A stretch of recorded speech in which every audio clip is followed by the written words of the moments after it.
The Wild Wild West. Sorry about that, Sean. Our producer's a punk.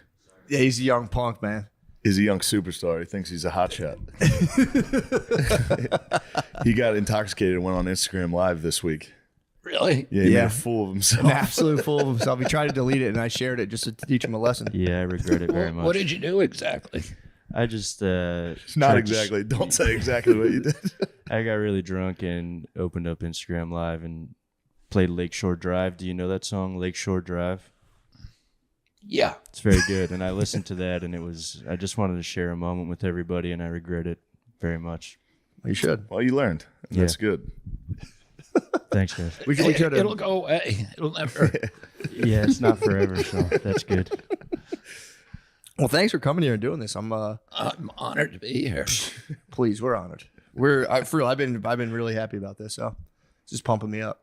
And apparently, so you are, because they've been trying to say you're totally out of it, but now you guys have had you guys are on all the ballots now in all 52 states. No, we're on the ballots in 14 states. We got on Texas today. We needed Texas the hardest one because you have 45 days to get 100,000 signatures. But we found here what we're finding elsewhere, it's incredibly easy for us to get signatures. So we got 250,000 signatures, which we try to get at least double what we need because the DNC and the RNC are going to come in and try to go through every signature and try to, exclude them. Really? So they take that very seriously? Yeah. They're going to try. Their strategy is to keep us off the ballot. Yeah. They're trying to save democracy by destroying it. Yeah. Well, that's my fault. I totally, for some reason, I must have got misinfoed. I thought it was no, but we've done the hard states. We're going to get on the ballot, and I think they're beginning to realize that now. We've done really effectively all the hard states. We're not on the other really hard state is New York, where you need 45. You have 45 days to get 45,000, but there's these other provisos that you have to get them from certain counties and certain congressional districts, a certain amount. And we had a firm come in that we hired to do our, ballot signatures. So we had 100,000 volunteers in the state. And then we had a firm come in that was charging us, but we suspect that the firm was actually secretly working for the DNC. And they did things to invalidate almost all the ballots they collected, that if we had not discovered it early, it would have sunk us. Whoa. So we're about to file litigation against them. If only it was a mail-in vote, I think they would take it less seriously. So you have to get per state. You have to get a certain amount of signatures to be on the ballot. Is that how it works? Yeah, every state. Jeez. Okay. This is what I always thought, and correct me if I'm wrong. I always thought it was a bad move by the DNC to try to get you off the ballot because I thought you might take more votes away from what otherwise would be a Trump voter. What do you think of that? I take more votes away from Trump than I do from Biden at this point. Mm-hmm. So we've polled our own people, and we take about 57% of the people who are our supporters who we poll say that if I drop out of the race, they'll vote for President Trump, which is why President Trump now has opened up all the firepower against me. But we also did a poll. We did the biggest poll ever done, at least in this presidential race. A typical poll like the Quinnipiac poll or the Harvard-Harris poll, the Siena poll, the Gallup poll has from 1,200 to usually 2,200 people that they interview. We surveyed 26,000 people. The poll has a margin of error of virtually zero. So anybody who does that poll would end up with the same results. And it was very interesting because what it shows is that if I stay in the race, Biden loses. If I get out of the race, Biden loses even worse. He loses 2 extra states, Maine and Virginia. We did every state. And if Biden dropped out of the race, I would beat Trump. So Biden cannot beat Trump, but I will beat Trump. I don't beat him by much. I beat him by 3 electoral votes, but Biden loses catastrophically to him. And then if Trump dropped out, which of course will never happen, but then I beat Biden in a landslide. So I beat President Biden. I take 39 states, and he only gets 11. So I'm actually in a different position nobody's ever been in history, which is a third-party candidate who, in a head-to-head race, will beat either of the candidates from the major parties. Damn, and they won't debate you at this point. Neither of them will. Well, the debates are scheduled after the conventions. So there's a presidential debate commission, and it has scheduled 3 debates. The first one is in September 18th. And if I meet certain metrics, which the big metric is 15% in recent polling, then I will be on the debate stage, and I should meet that metric.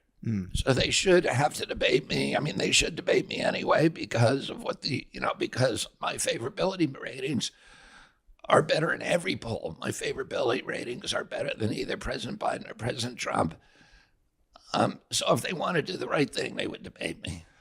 So But I don't think they. I don't. Do you think President Biden is going to debate? I don't think he'll debate. I don't think he can. I think they'll say that if they debate Trump, that's a threat to democracy, and they won't dignify Trump with a debate. Yeah, they'll say that they're legitimizing him. Yeah.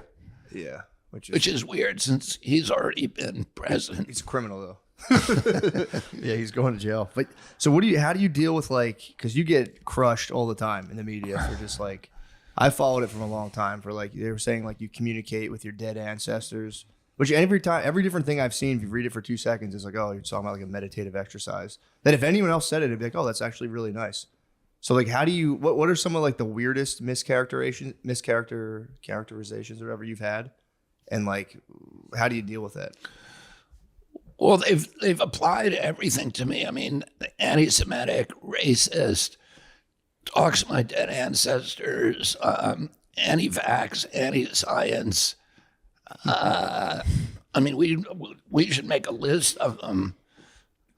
This week it's that I have a brain worm, which was actually true. I got you. That is a tough one. Yeah, that was a tough one. Brainworms, tough. Yeah, that was I think 13 years ago. Oh, really? Yeah, because it was in a deposition for my divorce. And I think it was 12 or 13 years ago. And the New York Times went it back and dug up that deposition. Wait, she brought it up in the divorce hearings? I don't know. It was in a deposition. It's a good move by her. For sure. Yeah, this guy's crazy. Fucking brain worm. Yeah. But I forget the context in which it was brought up. But at that time I was having a lot of brain fog, and I was having trouble with word retrieval. And so a guy who was a buddy of mine, he was actually a guy I was in prison with for the summer of 2001. I was in maximum security prison, and he was my cellmate. He's the head of the biggest labor union in the country, Dennis Rivera. This was when we were put in jail for protesting Vieques, the bombing of Vieques, and I had won. I had been the attorney for the people of Vieques at that time. And we were good friends, and because he was the head of the hospital's union, he had a lot of contacts in the hospital, and I told him that I was having this trouble, and he said, I'm going to get you in for a CAT scan. He got me in for a CAT scan. The CAT scan showed a black dot in my brain, and they said it was a tumor. They said it's got to be a tumor. My uncle had died only a couple of months before from glioblastoma, which is a brain tumor. And my Uncle Teddy, had been on the chairman of the health committee in the United States Senate for 50 years. So we had really good contacts in the medical community. And we, at that point, because they had all been involved, the best oncologists and neurologists in the country had been involved in treating him. So they were all on the speed dial and, family phones. So I was able to take these films and send them around to the best doctors in the world. And they all said, yeah, it's a brain tumor. And then I had to get surgery, and I was going to use the same surgeon that Teddy did, which is this guy in North Carolina at Duke. And I was going in to pick up my films on the Monday, and I was scheduled for surgery on the Tuesday, which I was not looking forward to. And there was a young doctor, an Irish doctor, who was sitting in the office where my films were at Columbia Presbyterian. And we struck up a conversation. It was about Ireland and stuff. And he said to me, "What are you here for?" And I said, "I got a brain tumor." And he said, "Can I look at your films?" And I said, "Yeah." So he put them up on the light board. And he stared at him for a long time. And meanwhile, we'd had literally the best surgeons in the world looking at these. And this is this young kid, and he looks at it and looks at it, and he said, and then he turns to me and he said, "I don't think you've earned surgery." And I was like, "Tell me more." And he said, "There's something about this. I don't think it's a tumor."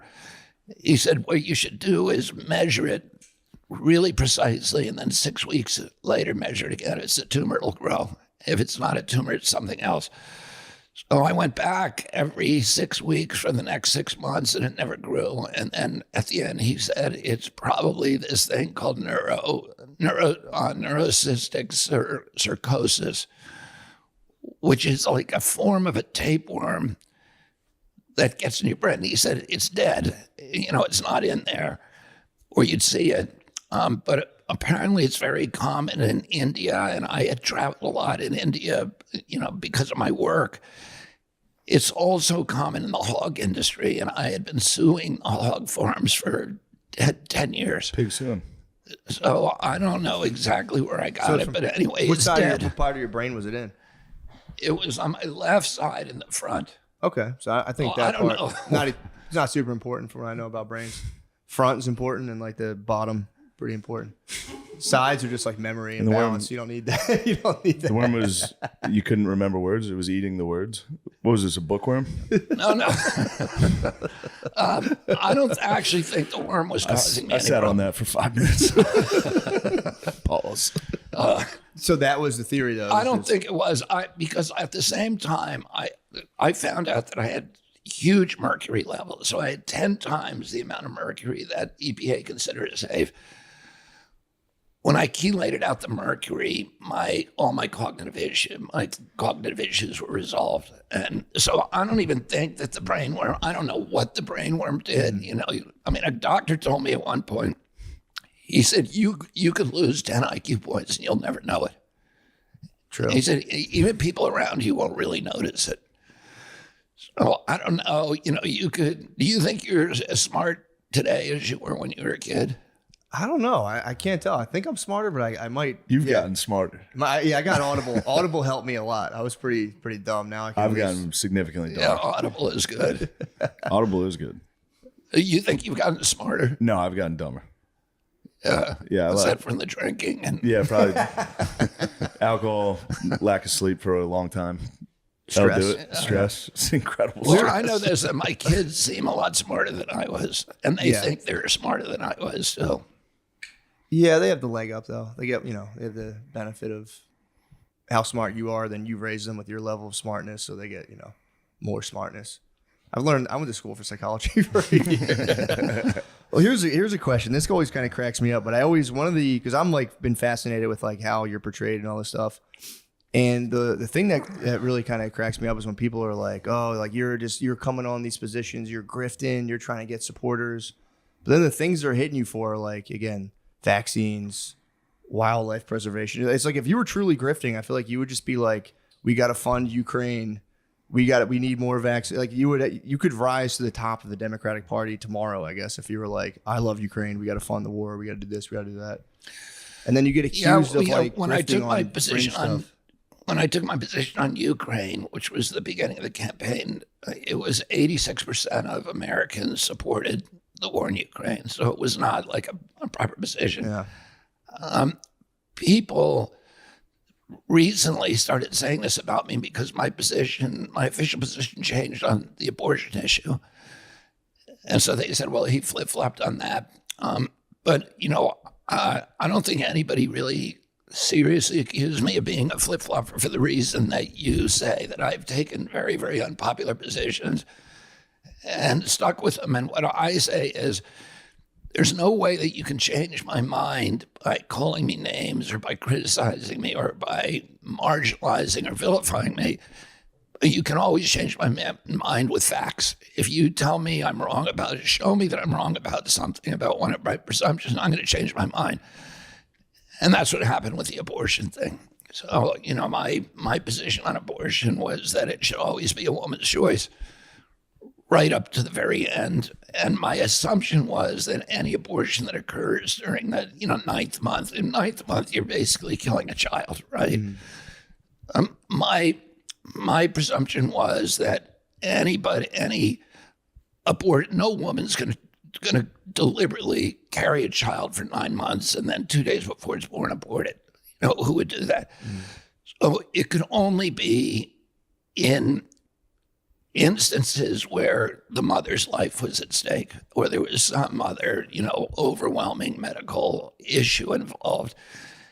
And that it shouldn't be up to a bureaucrat of the state to dictate the outcome of those kind of decisions. It should be up to the mother, her relationships with her family, her conversations with her pastor, with her doctors, et cetera. It's a very difficult decision. I don't want a bureaucrat making it. But then I learned I was wrong, that there are actually a huge amount, comparatively, of elective abortions at that time. And my belief is that, the state, at that time, you've got a wholly formed, viable child, that the state has some interest in protecting that baby. So, as you guys know, you come from presumably Irish Catholic families. Yeah. My family is split about this, about, right to life, right to choice. I've been a medical freedom advocate. I've been I've been the leading advocate in the country for medical autonomy, freedom of choice. So I think the woman should always choose, but in this case, if it's a fully formed baby, that the state does have some interest in protecting that life. Yeah, but that's kind of, for me, that's kind of your charm, where you'll like wade into these very murky waters where most times it's just like a one word answer, like I'm for blah, blah, blah. And it's just like, you're like kind of actually going into it being like, well, I support medical autonomy. And they're like, what about a late term abortion? You're like, all right, you son of a bitch. Yeah, fine. And they're just like, you blah, blah. So then they just run the story as like, you love to kill babies. That's like kind of the angle they're going on it. And it's like, if you look at it for 5 seconds, you say like every abortion is a tragedy, but I still want every woman to make the decision, not a bureaucracy. And it's like, for me, it drives me nuts to watch that. It's like, damn, this is deciding the future and the policy. It's literally like, it's a form of lying to be like, this is what this guy thinks. And you watch it and you're like, if you watched it just 2 minutes before that, it's not that at all. But and then to say like, well, I saw it and it's like, fuck man, I was wrong. I don't like that. I don't think it's flip-flopping. It's just being like, let me have all the... It's almost an impossibility to expect one person to have the right answer on every major issue in the country. And that's what the president is expected to do. Start to finish. Some people just lie. So then presidents just lie, or they just like research, get demographics, and they say, this is what I'm going to say. It's almost like if someone agrees with everything you think, they're probably just lying. So I do applaud your ability to like wade into those waters and be like, here's what I think. You get the data, you go, okay, yeah, shit, all right. I'll think about that, differently. So I don't think it's flip-flopping. It's like actually thinking issues through rather than having a team of people be like, say this about that, get the vote, and then, business as usual. So I just wanted to commend you, that's all. Give some positive vibes. Oh, it's interesting living in that space where,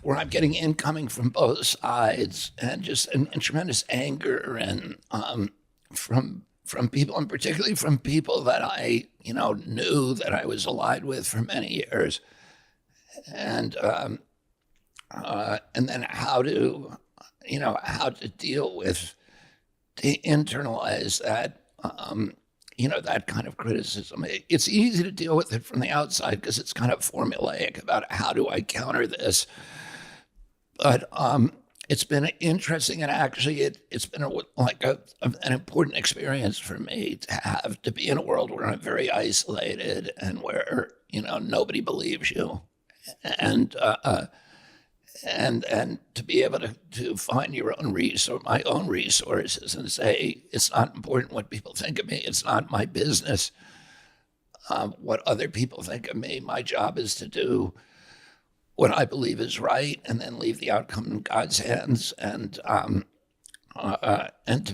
try to be peaceful throughout that. It's pretty difficult. So how do you do that? I had an experience. I could use that myself. I had this experience Yeah. when I first got sober. I went to a rehab for a while, and my wife came to visit me on January 17th, which is my birthday. And after you get a visitor, they test your urine.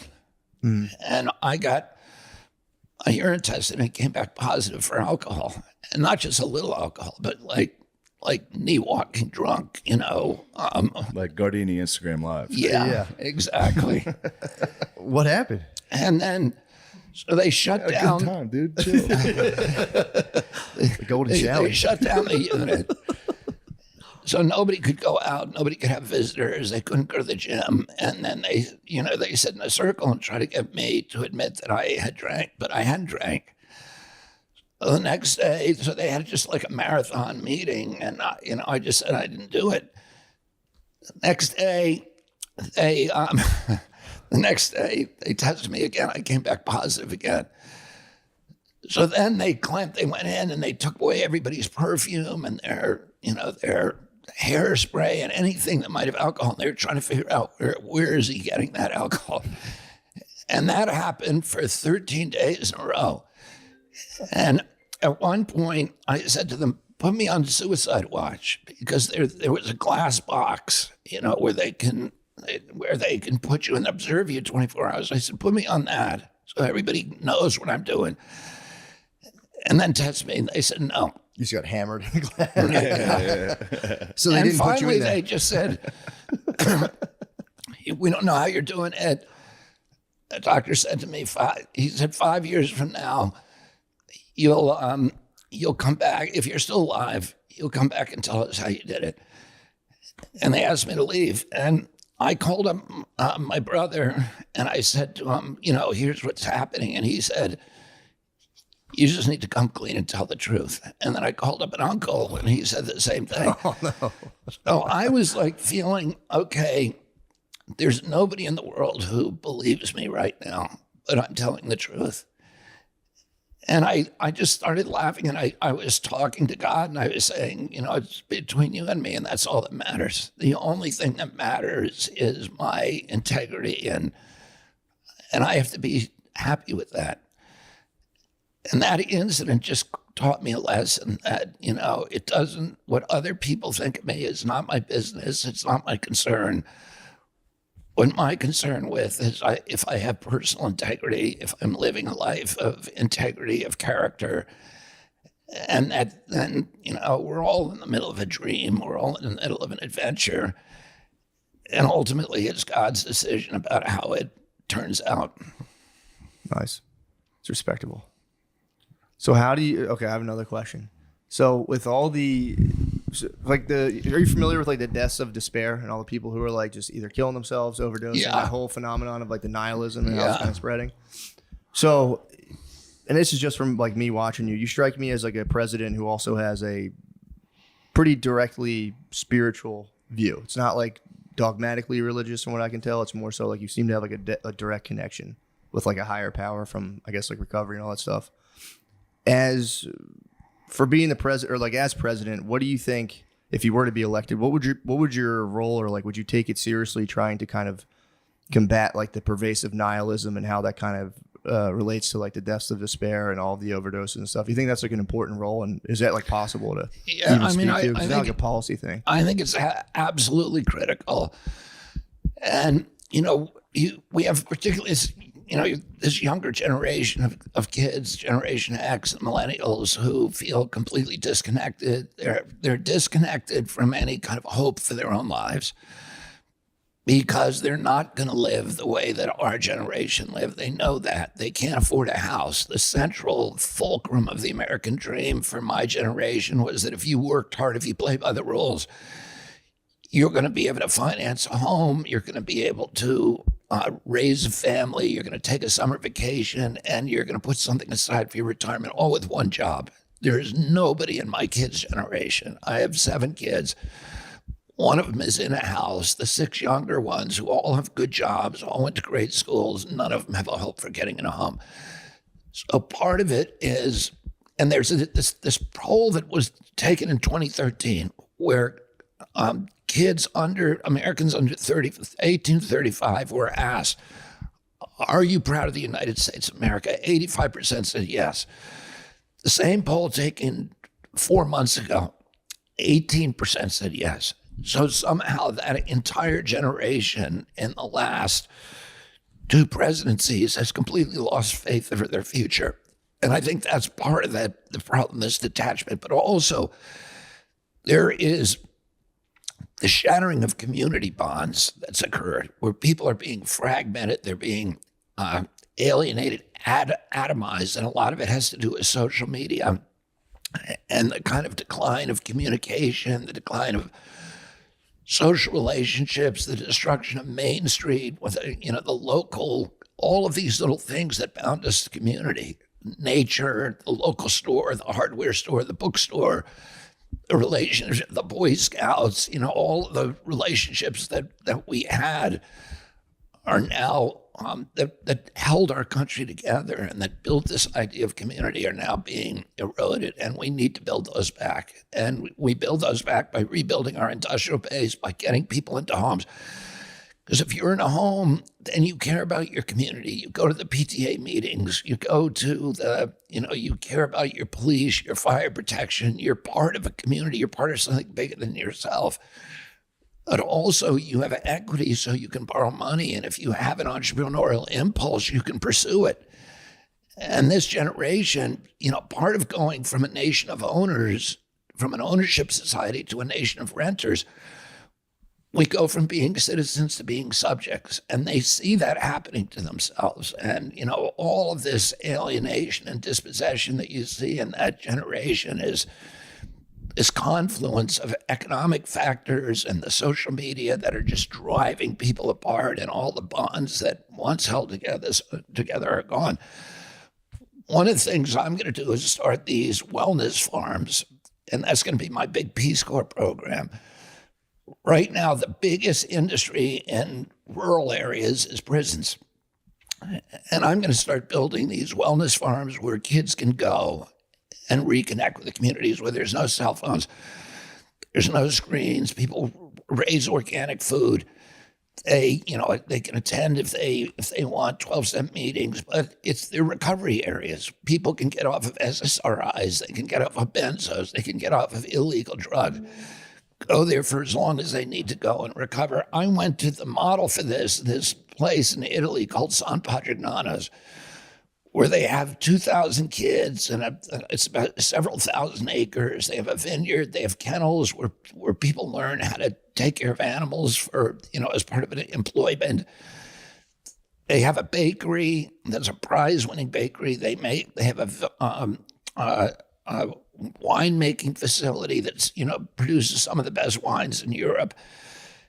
They have a furniture factory, they have an apparel factory, they have wallpaper painting, and they have traditional artisans who are teaching these kids a trade. And when they leave, they have something. They're placed in a job when they leave. There's a place in Salt Lake called The Other Side, which is based upon that model, and they're doing the exact thing in downtown Salt Lake. And they have 300 ex-cons there, a lot of them drug addicts. And they run one of the biggest storage companies in Utah. They own a moving company. They own a lot of little companies, and they teach these people how to be reliable, how to show up on time, how to talk to other human beings, how to keep a bank account, all of the kind of the skills that you need to be part of a community and part of society. And we need to reparent this generation of kids and restore them. We're spending, right now over $100 billion on Ukraine. And we have a crisis in this country that is, that we're ignoring. And we're losing this generation of kids. And, I'm going to put an end to that. Nice. Awesome. Yeah, that's something I always worry about too. It doesn't seem like it's going very well for a lot of people. Yeah, but you love the Donbass region. the what? The Donbass region. What's the Matt's Donbass? obsessed with it. That's why he keeps giving all that money to Ukraine. The last thing we True. want is Russia to get the Donbass region. I am on a hamster wheel. That's all I podcast for is to send more money to the Donbass. My son went over there. Yeah, I knew that. Connor. Yeah. How's he doing? He's good. He's practicing law now in New York. I mean, in L.A. He's living with me, which is great. He's got a very, very beautiful Brazilian girlfriend who's a pop singer. Awesome. I think they may be getting married. Hell This yeah. is all private conversation, right? So why can't we be friends with Russia? With Russia. Yeah. I don't understand why we can't just be I think friends. we should. I think we can be. I think I we. think it's you know, important. what? I think it's very important. Yeah, I think it's really important too. And that's they lost the Cold War. Yeah. And, the most important diplomat in modern American history is a guy called George Kennan. And he's the architect of the containment policy after World War II.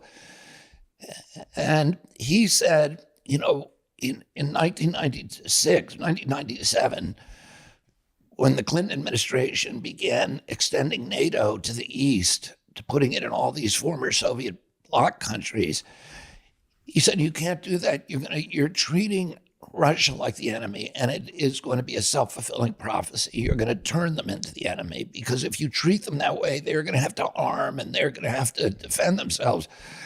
We should be inviting them into the market. We should be inviting them into, Western life. And I think we lost a big opportunity there. And I'm not saying Putin is a good guy, because he isn't, but the Russian people like us, and Yeah, they love our culture. yeah, I truly don't understand it. the same is true of Iran, by the way. I mean, Iranians love the United States. I read this poll recently that the favorite television show for Iranian teenagers was Oprah. Nice. That's awesome. They're not exactly like American teenagers, but they have That's a really fascination. There's like 40-year-old women. Oh, they're like,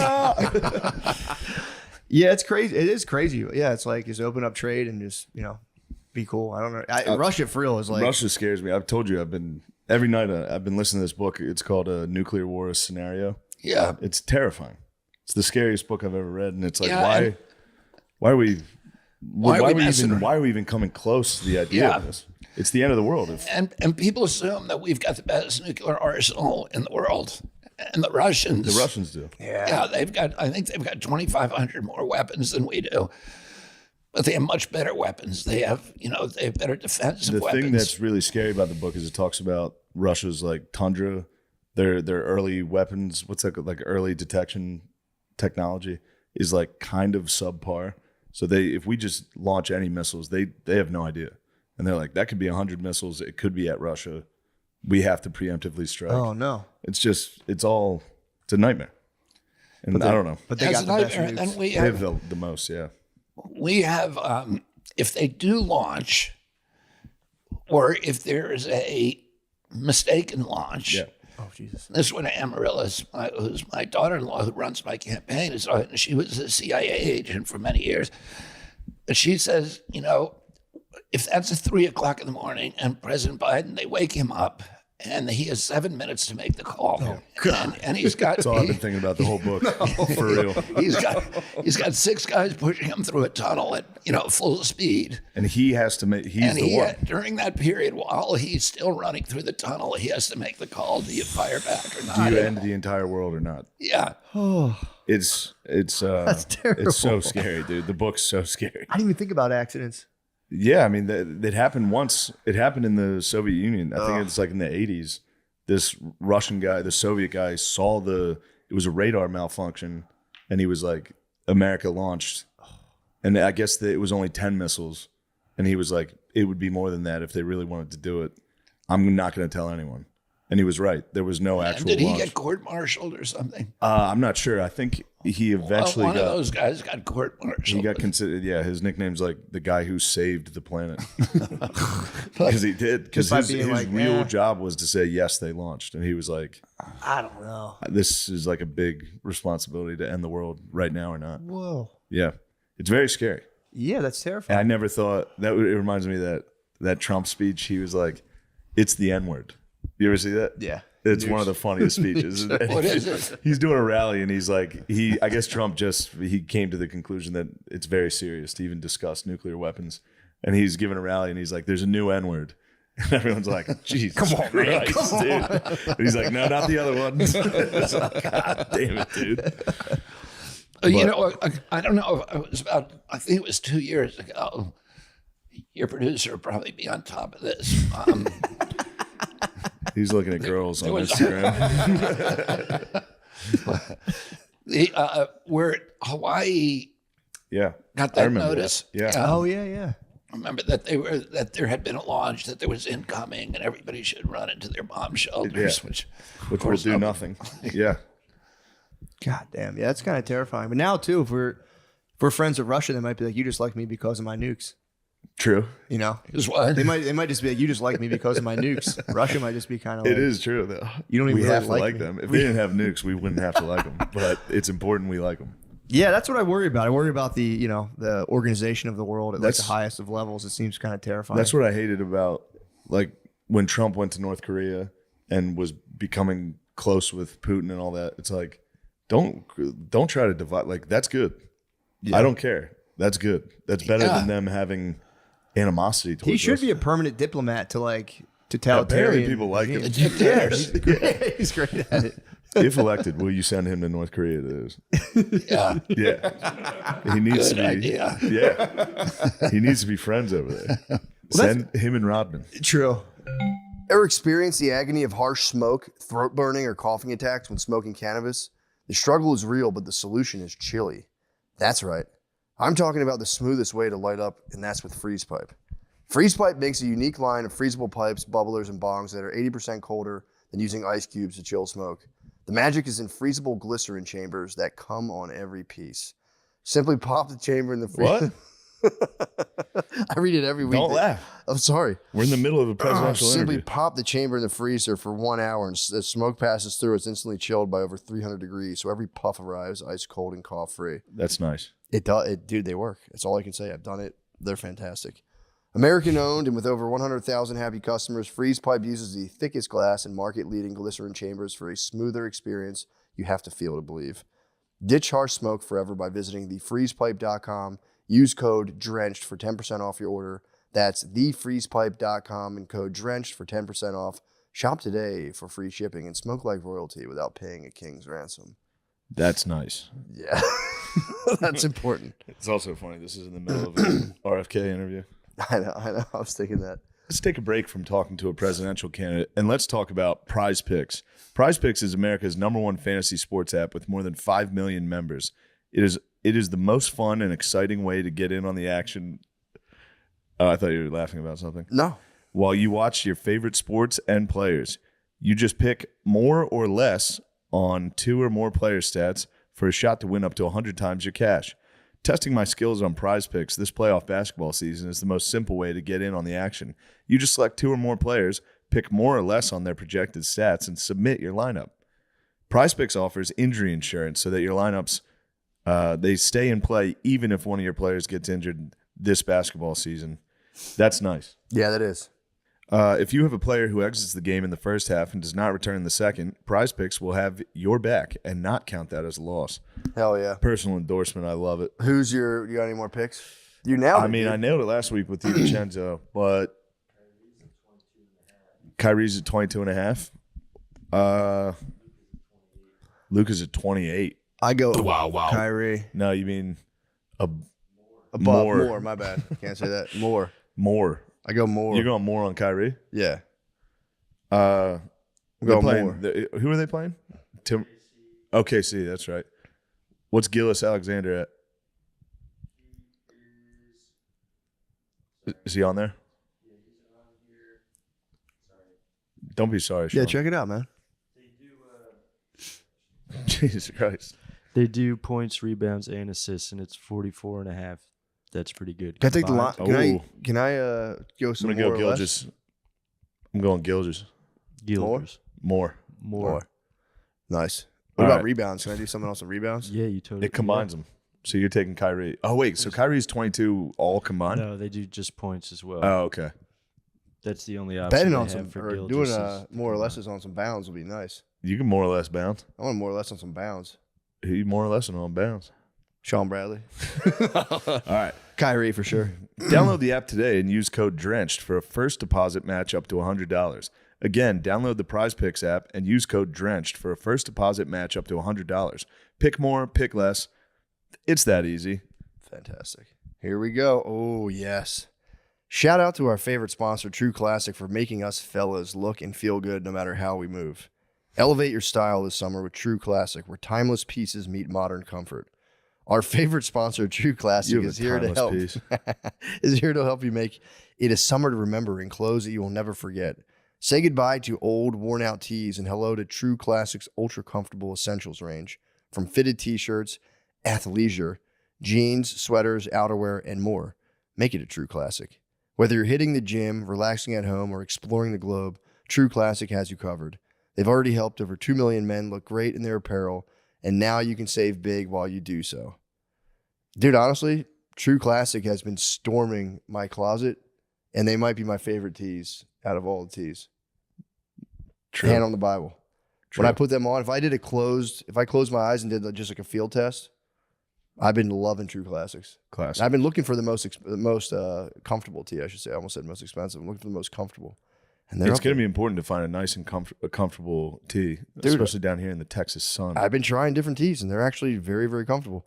For a limited time only, get 25% off when you shop now with my exclusive link at trueclassic.com/drenched.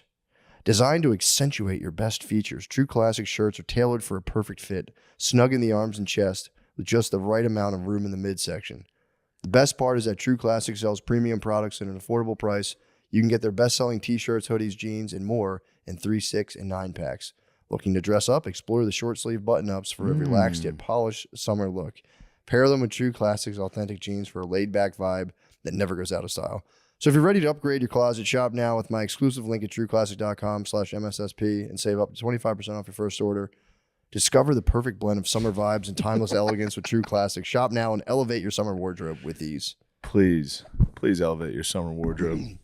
Also, I'll be in Indianapolis this weekend. Please come to Indianapolis. And then the Comedy Works, Denver. I'll be in Denver as well. Come to Denver and then go to mattmccusker.com for other places I'll be at doing stand-up. Please. Yeah, ShaneMGillis.com for shows. And also May 23rd, tires. You. Thank you. That's got to be crazy too, because you don't really have like a broadcast home where like Trump was getting kind of defended by Fox for a while, then like MSNBC would slam him, and Biden, they would, MSNBC would defend Biden. You get attacked from pretty much every major news organization, which is crazy. Yeah, I mean, there's a couple of these new networks like News Nation that give me a platform. The Hill, I And realize. The Hill, they like me, but then they didn't turn on me on Gaza. Oh yeah. But I like watching them. I think that they're trying to play it straight. That they don't have an ideology really. But Can I ask, what was it that they turned on you for Gaza?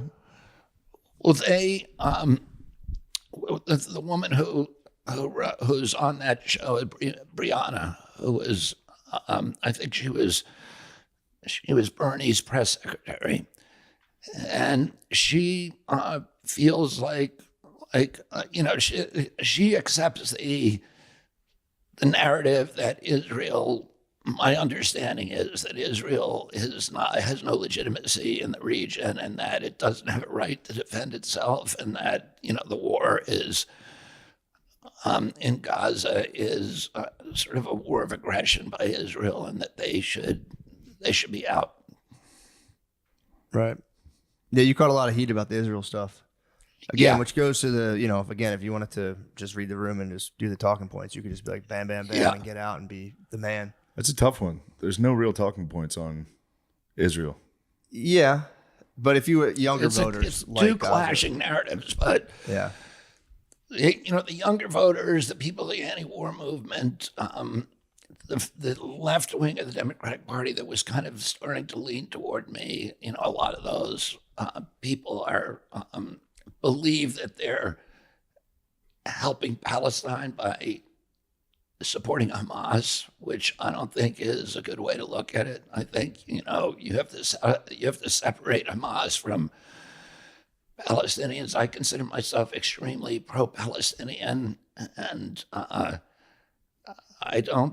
think leaving Gaza in the hands of Hamas is a non-starter. It means that nobody can really rebuild Gaza. It means that Hamas continues operating their kleptocracy there, and training the kids to hate, to kill, to invade Israel. I don't see that it's there's been 5 ceasefires, and every one of them Hamas has used to rearm, to regroup, to hoist the banner, and to attack again. And Hamas says that's what we're going to do. We're going to do October 7th, October 7th, October 7th until Israel's gone. Oh, they don't want any territorial concessions. There's nothing you can negotiate. In fact, in their charter, they have a number of provisions that say even negotiating with Israel is a violation of Islamic law. So I don't see how you sit down and how you just stop fighting if they've declared war. They've since 2006, they've shot an average of 2,000 missiles a year at Israel. This war has been going on for 21 years. It really started in 2001. And I don't see, that you just stop fighting. I don't understand it. I heard a rumor that Netanyahu funded Hamas. You ever hear that rumor? Israel did not create Hamas. Yeah. Hamas created itself, but Netanyahu has approved the funding of Hamas through Qatar, at least $1.5 billion and probably closer to $5 billion. And you don't have to speculate about his motives. Part of his motives was to keep peace. And this is what he'll say. We were buying them off to try to stop them from attacking us. But he also said very clearly at one point that it's better to support Hamas because as long as Hamas exists, they can't, the Gazan Palestinians won't make common cause with the West Bank, which is, because the Palestinian Authority, which runs the West Bank, is antagonistic to Hamas.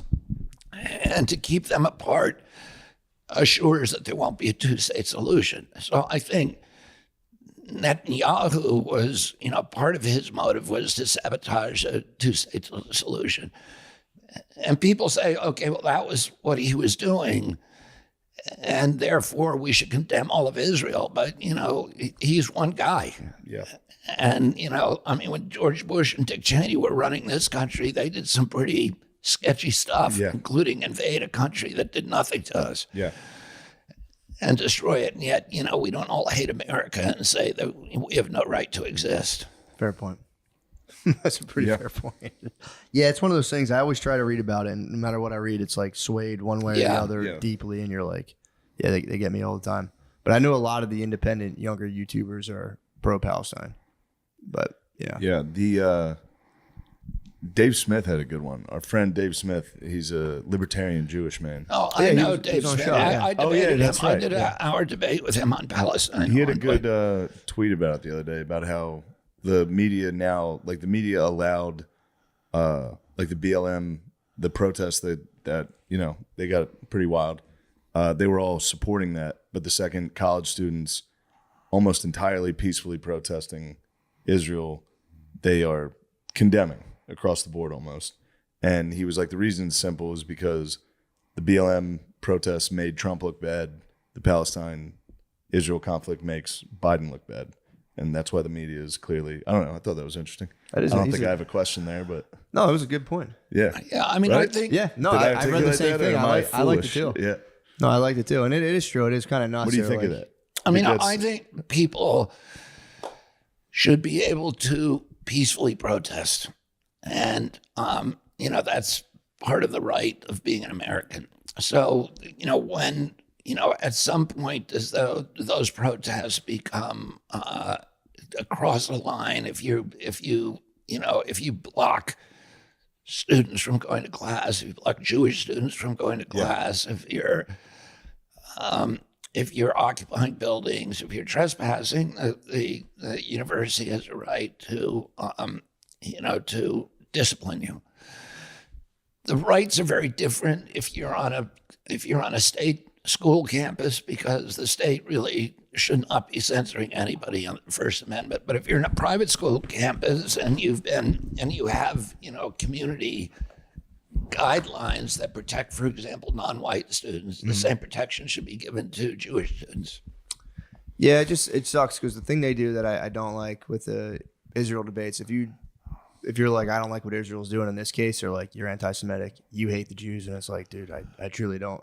But that's the one trap I think they fall into, where it's like, you must hate Jewish people, and it's like, no, dude, I just think that one particular instance is kind of bad.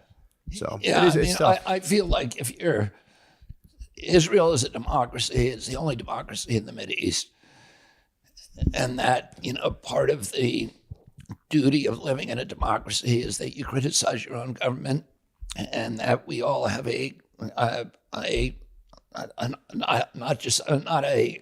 don't know if an obligation, but we all have a right to criticize the government of Israel without being anti-Semitic. I think it turns into anti-Semitism when you're applying a double standard, when you're judging Israel by standards that you're not judging the neighboring countries or West Bank or Gaza. If you say, Israel is guilty of genocide, which clearly it is not. Israel, that were in 1948 when the Palestinians left Israel, 750,000 of them left. There's now 7.2 million. So it's the opposite of genocide. And if you look at the surrounding countries during that war, those countries expelled their Jewish populations. There's many of those countries, for example, Jordan, where there's not a single Jew. And the countries that still have, there's only, I think, 15,000 Jews remaining in all of those countries. And that is a genocide, and it's continuing. And those countries are also committing genocide, many of them against Christians, like real, organized, systematic, we're going to kill you if you don't leave. And that's not true in Israel. Israel, if you're a Palestinian in Israel, there's 1.8 million Palestinians who have Israeli citizenship, and they have all the rights of Jews. They vote in elections. They can run for the Knesset. There's 10 Arabs who are serving in the Knesset. They can run for prime minister. They serve on every level of the judiciary. In fact, 4 years ago, a district court judge who is Arab convicted an Israeli prime minister of corruption and put him in jail for 7 years. And that decision was upheld by an Arab judge on the Supreme Court. Nothing like that could happen in the West Bank. In fact, these protests, if you tried to do these kind of protests in the West Bank or Gaza, you would be killed. There's no free speech. There's no freedom of press. There's freedom. In fact, I think there's 27 states in the Mideast, and I think 26 of them have an official religion, and Israel is the only one that doesn't. Israel has freedom of religion. You can worship anybody you want in Israel without penalty. You can, people who are Arab or Druze or other nationalities and ethnicities, Shia or Sunni, have all the same rights as a Jew. So, saying that you're, saying that Israel commits genocide without talking about what's really happening around them is a double standard. And when there's no freedom of the press. There's no in West Bank or Gaza. If you even talk about these things, about opposing the leadership, your life is at risk. If you're gay, you get killed. Heard that. Yeah. If you're a woman, you have no rights. There's, Yeah, I've heard they're pretty tough on that as well. Yeah. What did Dave Smith say? Tough on crime. What did Dave Smith say? What? What did Dave Smith say to all that? What did he say? Nah. Oh, well, we didn't, Dave is a very smart guy. Yeah. He's one, and that's why I wanted to talk to him about this.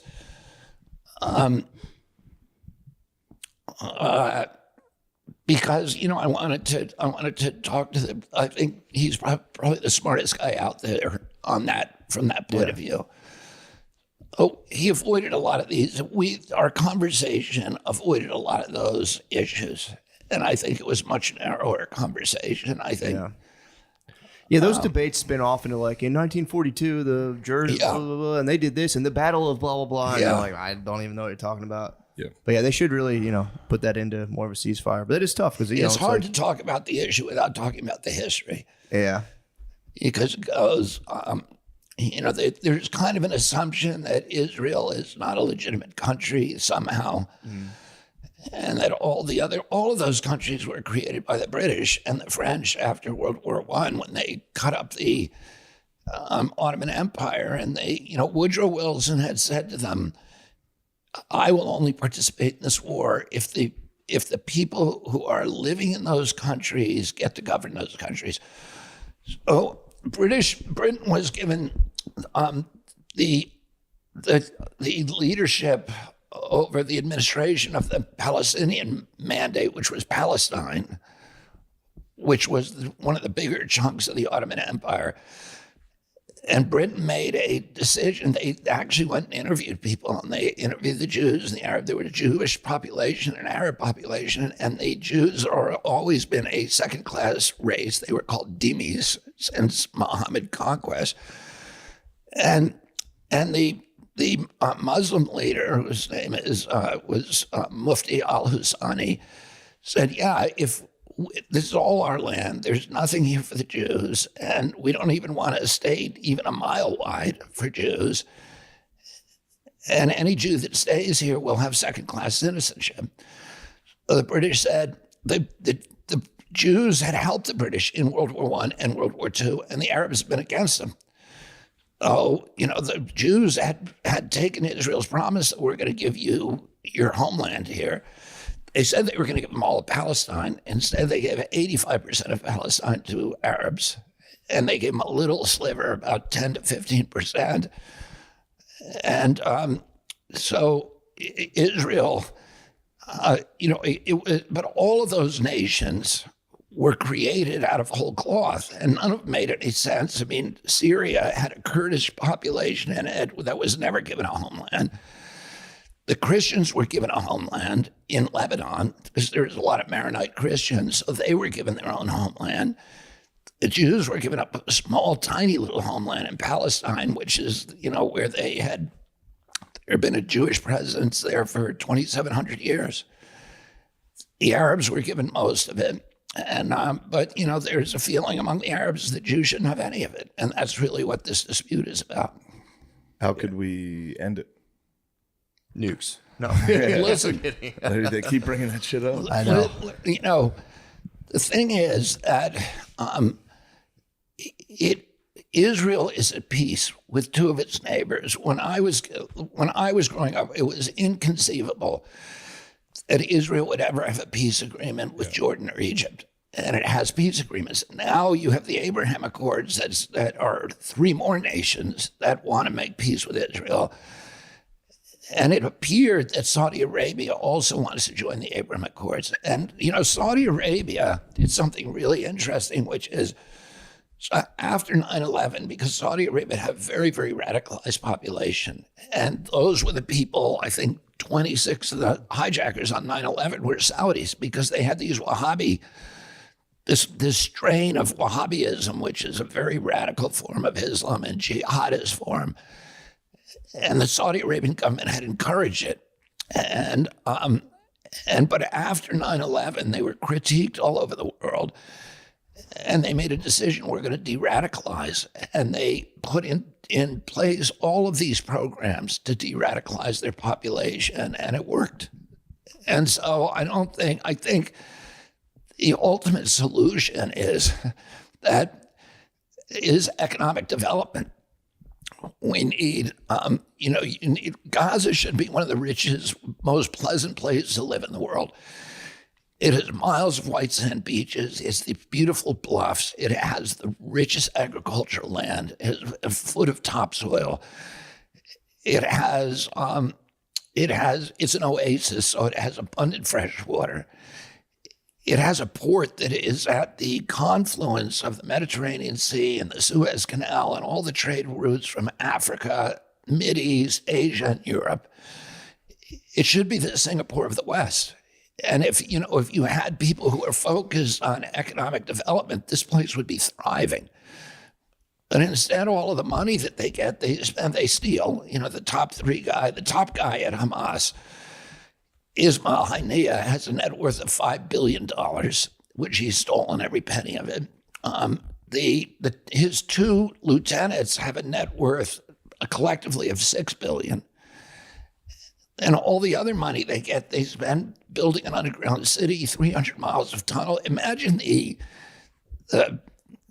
innovative and the entrepreneurial and the resourcefulness of these people to be able to make 300 miles of tunnels under their city. And all that's gone to war. What if you put that resourcefulness to work actually building a society that people could be proud of, which is what the Jews did. The Jews took a piece of Israel, of Palestine, a little tiny sliver 9 miles across, and it's now got one of the highest GDPs in the world. And it was barren wasteland for thousands of years.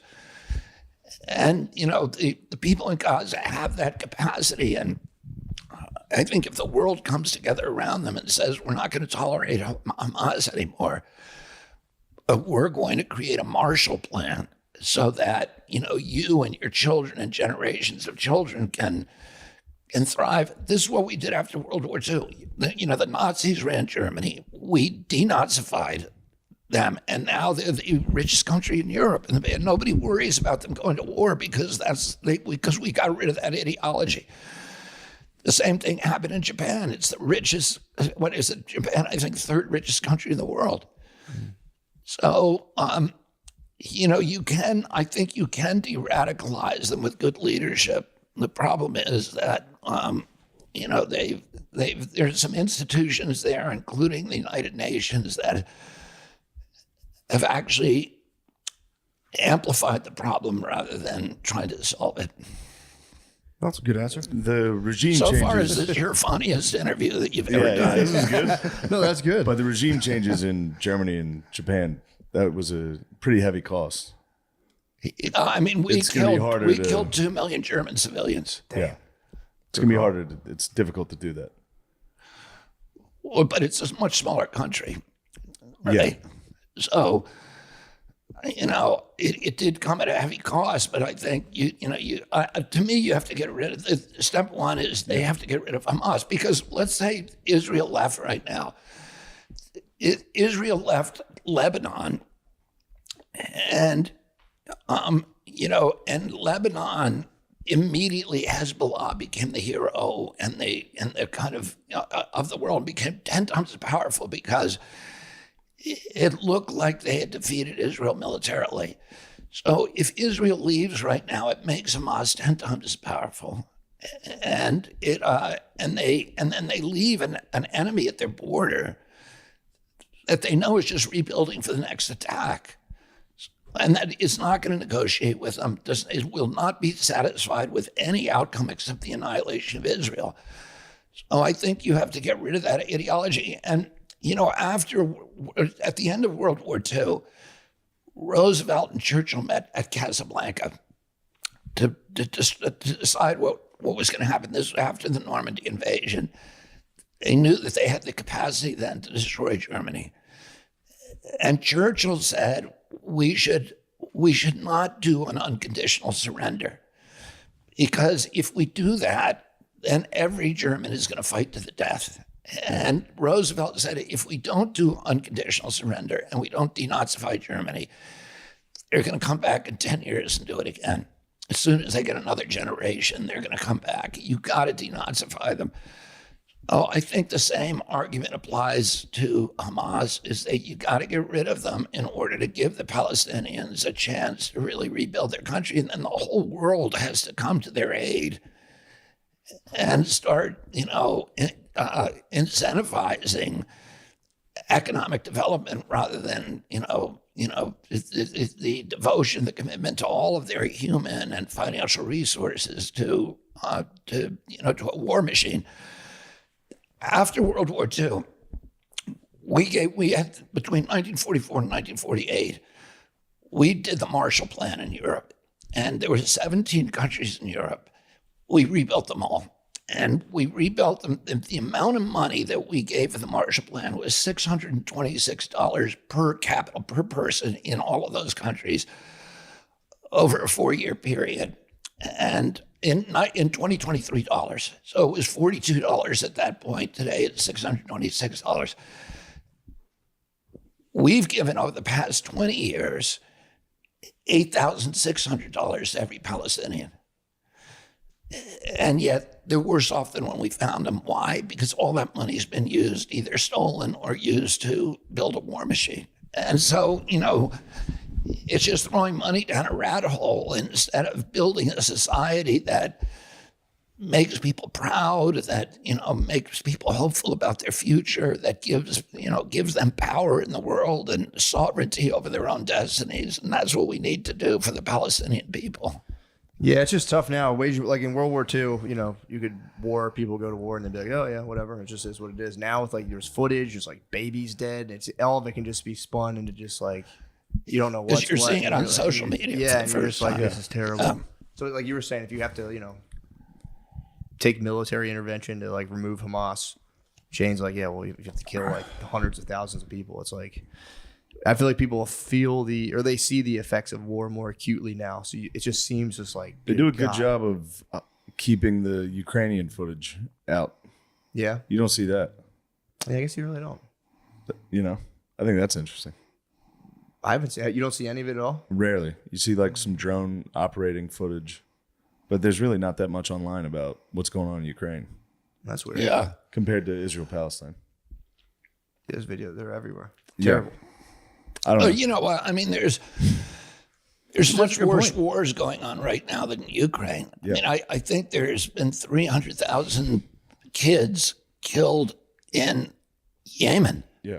And, we're supporting that war and nobody complains about it. Yeah. And, then there's in Syria, the same thing. What they did to the Kurdish population in Syria and Iraq, we killed 500,000 kids. With the sanctions and with the war, 500,000 children died. Yeah. To get rid of a guy who never did anything to us. Oh, terrible. So so we do have to ask ourselves, and there's conflicts all over the world right now that are worse than what's happening in Gaza. And why is nobody complaining? Why don't we have protests? Do we only protest when there's Jews involved? Or, do we care about all these other places where Muslims are being killed? The Uyghurs in China, all over there are slaughters taking place of Muslims and evictions taking place, and nobody's complaining about them. But it's just one place where they complain, and that's when, it happens to be when the one Jewish nation in the world. And by the way, people say, when they say Israel is an apartheid state, how can you say that when every nation in the region has actual apartheid rules and Israel is the only one that doesn't? The apartheid was in South Africa and there was 143 rules that were race-based and that punished minority races or give them, and Gaza has that. In the West Bank, it's the death penalty for selling property to a Jew. In Jordan, it's the death penalty for selling property to a Jew. Why aren't people complaining about the apartheid state in Jordan? Or, they set the bar pretty low over in the Middle East. They set the bar pretty low in the Middle East. And that's what I mean by a double standard. Yeah, it's bad. There's a famous story about the guy who is the president of Harvard. I think his name Richard Lowell. In the 1920s, and he was trying to get, Harvard was the first Ivy League school that let Jews in. And he was trying to get rid of all the Jews at Harvard. So he made the applications by Jews much, much more rigorous than the application process for other people. And he was asked, why are you doing that? And he said, because Jews cheat. And people would say to him, well, other people cheat too. And he'd say, you're trying to change the subject. I'm talking about the Jews. So This is the president of Harvard. that is the kind of level of conversation that you have when you say, well, Jordan kills people executes people for selling land to Jews. Stop talking about Jordan. I want to talk about Israel. Yeah, that's a fair point. Because there is everyone. It's taken for granted. Like, oh yeah, they throw people off roofs and stuff. Like we all know that. Obviously. Also, thankfully, Harvard has since changed their racial acceptance policy. Yeah, true. They use it against Chinese people. They do. A real quick one. What's going on in Haiti? Are we going to help Haiti ever figure out what's going on down there? I mean, every time we've intervened in Haiti, it's made Haiti worse off. But, it's the poorest country in the hemisphere, and it's in total chaos right now. I'll tell you an interesting story about Haiti. And Haiti was the pearl of the Caribbean. It was the richest colony that France owned. And during the Revolutionary War, France came over, sent armies over, and helped us win the revolution. They had a couple of battalions that were all black from Haiti that came over here and fought. And those guys saw what was happening in America, and they said, we can do the same thing. So they went back to Haiti, and they started a revolution against the French. At that time, there were Americans who were coming down up the Ohio River, into onto the Mississippi and invading New Orleans, which was a French possession. So there were Americans flooding into New Orleans, and the French were worried that the Americans were going to take New Orleans away. So it sent the biggest fleet in history over to New Orleans to get rid of all the Americans. And they said, on our way, we're going to stop in Haiti and suppress this rebellion. They stopped in Haiti, and the Haitians wiped them out. Along with yellow fever, they destroyed the French army, the French military, and the French had to go limp back to France without ever going to New Orleans. And when they got back to France, they had bankrupted the country. And so Napoleon had to sell New Orleans, the Louisiana Purchase, to America for, I think, $28 million. Damn. And it was Haiti that really created, in that way, that played such a key role in creating our country. And the Haitians expected support from us because they were the second place in the world that had a revolution against colonialism. They were trying to start a democracy. But the slave owners in the American South were very, very worried about the example. So so the U.S. government therefore boycotted and starved Haiti, and that was the beginning of the destruction because it was the richest island in the Caribbean in the world. And because of that, because they were being starved to death, they had to cut down all the trees, and the soil eroded, and you had this cycle where the U.S. then goes in and invades periodically with the Marines, and every time just takes a little more out of Haiti. So it's a sad example of U.S. foreign policy. That's pretty terrible. I didn't know that. Yeah. Oh. Yeah, Haiti's. There was a good podcast on it, Revolutions, about the Haitian Revolution. It's pretty awesome. I know you're running out of time. I understand. Yeah, true. I understand. But yeah, we should help them out, don't you think? Yeah. Yeah, True. We gotta help help our neighbors out. Yeah, that'd be awesome to do. Let's work on those cartels a little. So let's figure it out. I have one quick question left. So I don't think you've never voted before, have you? No, neither of us have ever voted before. How do you do it? How do we vote? Yeah. I know we got to fill out a form online to register. How do you actually vote? I've never done it before. How do you vote? Yeah. How old are you? 38. And you never I voted? told you my generation is dispossessed. You don't make fun of me. I'll tell you what. You don't need an ID. You don't need an ID. You definitely don't need an ID. That would be racist. Yeah, true. Wouldn't it be racist if you need an ID? Anyway, I'm gonna go. No, to I was the bar. kidding. We go online. Those racist bastards better not check my ID at the True. bar. True. You I know, know how you do it. You go online, fill it out, and then go in there. yeah, I mean, one of the things I'm going to do when I get into the White House is the first day I'm going to order the passport office or order the post office and the State Department to issue passport cards to every American who can't afford them.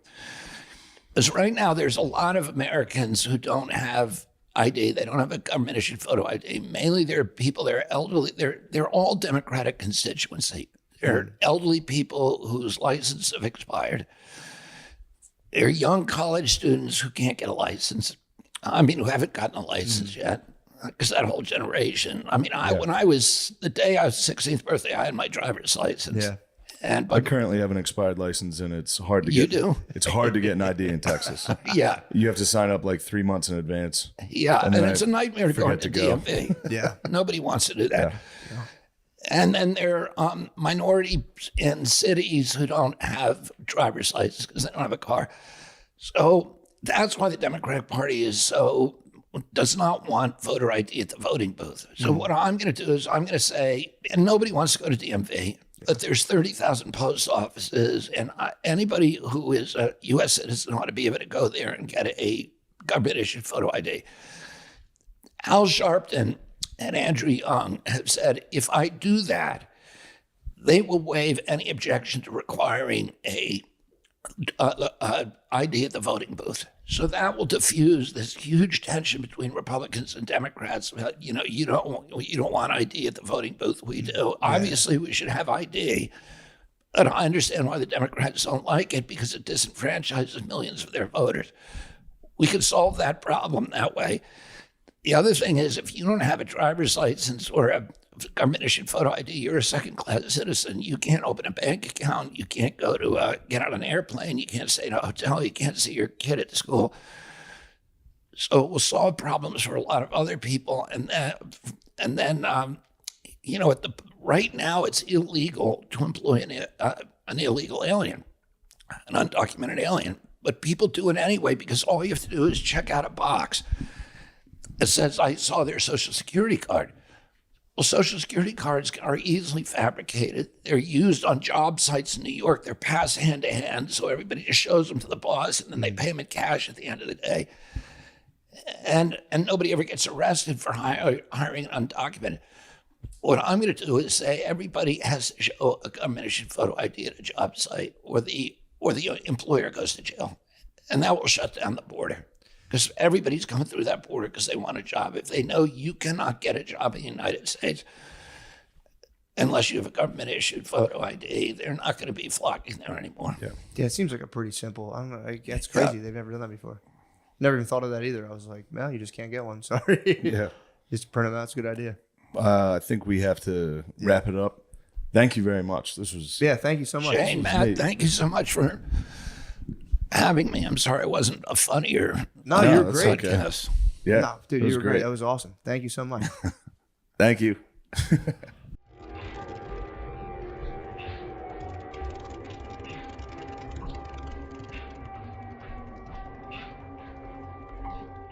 The Wild Wild West. Ooh. Oh, hello. Hello. Sam. We're here with Sam Talent. Hey guys, it's so nice to be back.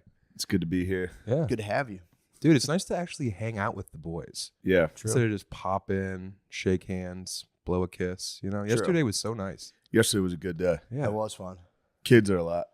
Yeah. I'm sorry. I don't know how you. No. My child's I spazzed. can handle it. And those Oh, I kids, know you can. compared to my sister's kids, your kids are angels. It's crazy. They're good, but she had a total meltdown. It starts to The end in meltdown was tragedy. funny. I'd never seen a meltdown. It's so funny, dude. Yeah. They go, it's full Shakespearean tragedy. Yeah. 6 Yeah. p.m. It's just like, James's kid hit a tragedy too. did he Oh, really? Yeah, no, the girl, she built a pillow fort at the end. Yep. And then James was like, all right, let's go. And she's like, I just built the fort. I haven't even gotten to use it. And then James was like, all right, let's take a picture next to the fort so we always remember it. She sat next to it like there's a pile of fucking pillows on the ground. Fort sucked. Sorry, James. It was a very Australian fort. It was a good Australian fort. Very Aboriginal. It was fun to see the differences in parenting between you and Brittany and James and his wife. Because at one point, James's daughter had one of those balloons that they were using in the pool, and she approached Brittany as I was grilling the food, and Brittany said, "You keep that balloon away from me, little girl." It just came out of her, and I laughed so hard. And then Brittany was like, "Oh shit, you weren't supposed to hear that." I smashed one of James' kids with the door. He was standing by that fucking glass door. I opened it. It was just me and him in the hallway, and he was like. I was like, you're fine. Dude, Don't fucking tell him. They stand right in front of doors like dogs. Yeah. Yeah. My kids, I open my garage door so slow because I've like opened it and there's like, it's like, why are you standing right there? They'll for real just like chill by the door like a sim. They'll just be like, James's baby was waiting. He was face against the glass. annoying. The blinds were down. They discovered the doggy door, and that was almost a The nightmare. doggy door was big. yeah, I banished Maya from the doggy door and she's like, it's all Like, I it's a want to secret door. do. It's a secret door. It's all I want to do. It's a portal between worlds, Dad. Yeah. And they Yeah, have that a was dog run over there too. They were safe. It was funny. True. James's wife was saying that she thought the kid was lying. He was like, I was at Shane's house. There's a secret door. We were in the secret door. It's a tiny door. She was like, all right, that's great. Yeah. I didn't believe it And then either. they got here and they're like, oh shit. It's a secret door. I didn't believe him either. Like, we found a secret door. I was just like, I know every inch of this place. You didn't find a fucking secret door. I looked over. I was like, yeah, well, man, fuck. To which point, you must get a big feline now. It's set up. I do. Yeah, I need like a a feline. lynx, dude. And I think I'm going to live here for another year in this house. So Nice. I could get a gato. Or just get a door that's big enough for Lemaire to crawl through. But that means Lemaire has to live here for another year to tend to my gatito. True. It's true. That's quite the Eye that's quite contact, Lemaire. Don't stare at your That's phone quite the when we deal. address You're you. looking up cool cats, big doors. You might have to near be the me. cat procurer too. No racism, but we are the main king. True. Yeah, that's a good cat. It's a great cat. That's a great cat. I don't think anyone would assume you'd be right. Well, if I was just attributing It's a pause, the basically. cat door to Lemaire. True. You also never know what somebody can do as well.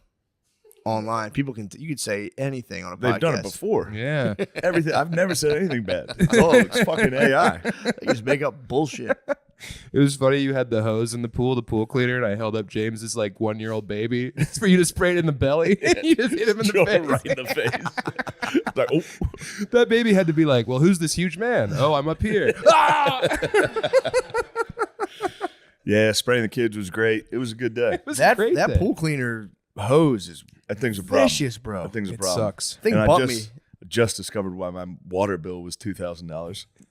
Is there a crack in that Whenever pool? the boys swim, they like to take the robot and put it on the side of the pool. What? The last 2 days, I've woken up to a You can't totally, take those things out. a totally flooded back porch. But It this is sprays all night. this is the first time we took it out. I Pause. think it was the robot was going. It was out the just night. like, It was out the night before. as Sick well. self pause. Yeah. Yeah, you can't interrupt those things at all. They're very got- delicate machines. And that call I just had, it was a good one. There was no pause, but we were all on mute. But Gerby started laughing. The lady was like, "These guys shoot so fast." I just looked at Gerby like, and he couldn't stop. They shoot so fast. That's the best thing about tires is they shoot so fast. Oh, that's so funny. It Did was- he give in and laugh or just He like, was just no, he was dying. Oh. His face was dark red. It was great. Gerby's on a Zoom call with a meeting. Is That as is good as it my- gets. He wears like a gamer headset. does he? Yeah, he doesn't wear a headphone. He has a full gamer headset, He's like the guy from Grandma's Boy. and he has his glasses and a polo on every time. And he's like, "Well, yeah, well, this is all Dresses up for the scene. He does. I mean, it makes sense. It's just, man, him in that context is for real one of my favorite things to think about. Yeah. The very important high pressure meetings and just you being like, I always get it too. I'm like, God damn, Steve, when this show comes out, you're gonna be a sexual icon just in front of all the Netflix people. I don't know if you talked about it on here, but when you forced him, when you like made him give a speech at that big dinner. Oh, that was so good, dude. The night before we did the premiere for Tires, we had a dinner with all the Netflix people. And I was sitting next to a guy that was like, I'm going to give a speech. And I was like, you have to make Steve give a speech. And I'm like, for real, he's going to say no. But you have to, as a Netflix guy, be like, Steve, you're the big star of the show. You're the number one star. You have to give a speech. Your and it top worked. billing, He got Steve. it worked. And then He gave Steve a nice speech. I gave think. like a heartfelt speech about all of us. And I was like, all right, dude, shut the fuck up. I started crying. It's really funny because I'm pretty sure he was like, did Shane tell you to do He that? He did after. He was like, well, I'm not number one. I was like, yeah, you are, Steve. You're the big guy. You're the big shot. And then Kyla got up and was like, by the way, the toilets are broken. Wow. It's funny to No. think about her Kylo's going to be let loose. just in the next like chocolate. Right. Yo, Yeah. get in the bathtub, you queer. Come kiss me in this bathtub, you fucking queer. Hey, why is everyone fucking queer around here? I think that was my favorite line in the show, though, was when she's talking to Shayner and that girl, and she's like, excuse me, folks. I got to go take a poop. Just gets up. I like the chocolate milk rumor. That had me giggling. Chocolate for a milk, few yeah. days. And you making him stink? The fact that he reeked? No. That was, yeah. It's so funny. The, you hear your little rumor made it in there. Oh, that was great too. That was a little nod to Bill. Nipple suck. But no, Matt, you did such a good job of acting. People didn't recognize you. I mean, bro, nothing could bring me more pleasure than They people. were Like, I didn't even going- know that was you. I said, my God. There was so many people that were like, why the fuck is Matt? There needs to be a Matt cameo. Yeah. I was like, trust me, daddy, I got you. Yeah, dude. They didn't even recognize you. You're too much of a thespian. Yeah. You lost yourself in that That role. was more Meisner. I think I did a little Meisner for that one. Mm-hmm. I have been observing cops for a long time now. You have. so- You did. Somebody got me on that too. They were like, you can see Shane smile when Matt pulls up. When you pull up, I'm literally like, I like start laughing as soon as you ride the like freeze. I was like, yeah. I was absolutely delighted that people were like, I didn't even know you're in that. I was like, man, Yeah. I'd be sick if I developed like just a ridiculous acting ego where I'm just like, just the craft. It's just That's the crap. Yo, I was watching the Kevin Spacey Unmasked last night. How was that? Fucking fine. Other than the worst thing he did was he jacked off during Saving Private Ryan. He invited the. Sorry, it's the same thing over and over again. It's the same story. He goes, he meets a dude, and he's clearly just trying to fuck these guys. Yeah. Sure. And every dude is like a Hollywood guy, like a desperate Hollywood actor that's like, this is my big chance. He wants to be my friend. He chose me to be friends with for no fucking reason. Yeah. Well, Dude, there's they're a dudes. reason. Yeah. I know, but that's their mind. They're like, he just could see it in me. Yeah. It's like, he's never seen you act. You're at a bar. Right. He's wearing leather pants. Yeah. Yeah. The one guy was like, he saw me at the Golden Globes. I was just standing there, and Kevin Spacey walked up and was like, who are you? It's like, obviously he's trying to fuck you, dude. Yeah. What do you think that is? Anyway, the one guy he met at a bar, they were like talking and stuff, and then he was like, let's hang out. Oh, he's like, there's a party at my house. So they go back to his house. He like makes out with them. There's no one else there. Yeah. And then, He was like, people just come and go. It's that kind of party. yeah, that one. I think that actually might have been a different guy than the Saving Private Ryan guy. That's but a. he got him in the home theater. He got the Saving Private Ryan guy. They were at a house party, and he was like, we should go check out this home theater. The guy was like, okay. It's like, bro, you know what that is. He's watching movies. They're both cinephiles, dude. They are cinephiles. Hey, he grabbed one guy's dick on the set of fucking House of Cards. Just honked him between shots. We They were like behind a curtain. We were watching it last night. I was like, dude, I'm ruined. I've honked everyone. There's gonna be Shane Gillis on Yeah, but there's where intent. like There's Gervin's intent. crying. Like, well, then he grabbed my penis. He told me it's what guys do for fun. There's intent though. True. Yes. There's a guy, the one guy he goes out with, he's like, let's go hang out. So they're walking around, they go to a movie theater. The guy had just worked on Saving Private Ryan. And he was like, oh, this is your movie. Let's go watch it. So they're sitting in the theater, and it's the opening scene. It's D-Day. And the guy said he looked over, and Kevin Spacey was jacking off To D-Day. to D-Day. Yeah. to Saving Private Ryan's D-Day. Right. Just headshot, explosion. Ugh. I guess you Just trying to could see say if it he was was trying his. to take his temperature. D-Day. The afternoon. Yeah. I mean, if you Take can his trick time. guys that easily, it just goes to show that the women never Yeah. stood a chance. Yeah, I well, mean, absolutely right. to be fair to Spacey, that's a very fair point. To be fair to Spacey, the possibility of getting head during that D-Day scene is immense. Dude. Iconic. It'd be crazy. It would outweigh all of his Oscars. It would be the biggest accomplishment. I made a straight guy suck my dick during D-Day. He says that at his Hollywood Walk of Fame speech. Of all my accolades. He should have put his cock in the hand star. Yeah, true. Fell forward and put his dick in. Or it's just 9 fingers and then 1 dick imprint. Guess which one is Is which. Kevin Spacey, he's back. He's just like back doing his thing now. Why do they do the behind the actor studio now? I don't think they. No, that wasn't. That was behind the stock actor. footage. He Yeah. just did an interview now, didn't he? He came out after 3 years of silence. Okay. Yeah. So the interview was, I think for some reason I heard behind No, the this actor. was interviewing the victims. Oh. Just dudes who got honked over the last 25 years. What? Honked, A lot of gorked. dudes got It was a honked. honkumentary? It was an absolute honkumentary. He likes flipping servicemen. That's his ultimate fetish because his dad was a Nazi and like diddle him like while dressed in SS gear. What? So His now dad he- was a big time Nazi. yeah. And his like fucking brother now Brother turned into dresses Rod like Stewart. Yeah, Brother- exactly. He had a Nazi dad. He Jerking turned- off the D-Day makes a little more sense now. True. Oh yeah. He was like, these fucking defeat these motherfuckers. Yeah. dude. Yeah. Yeah, Wow, I that's, never thought of that. So he got molested by his dad in Nazi clothes? I think molested's a nice way to put it. Maybe. He got turned out repeatedly. It's like that joke. There's the one guy that's watching child porn in a Nazi outfit. That was Kevin Spacey's dad that actually did that. I'm telling you, it's a widespread phenomenon. Like, how can I make this more evil? Damn, I didn't know that. Yeah, He just, Spacey's. he just did an interview himself, though, I'm pretty sure. I think he did. No, he did one with Tucker Carlson. That was nuts, dude. Recently? Yeah, he did a Tucker one where he broke the fourth wall again and did that fucking House of Cards thing. No, he did it Yeah, again? he did it during the interview with Tucker. It was very weird. What Tucker said? Like, Tucker's like, okay. oh, Whoa, all right. Have you ever Yeah. had a Zin, Kevin Spacey? yeah. That's a bit strange. He's usually calmed me down.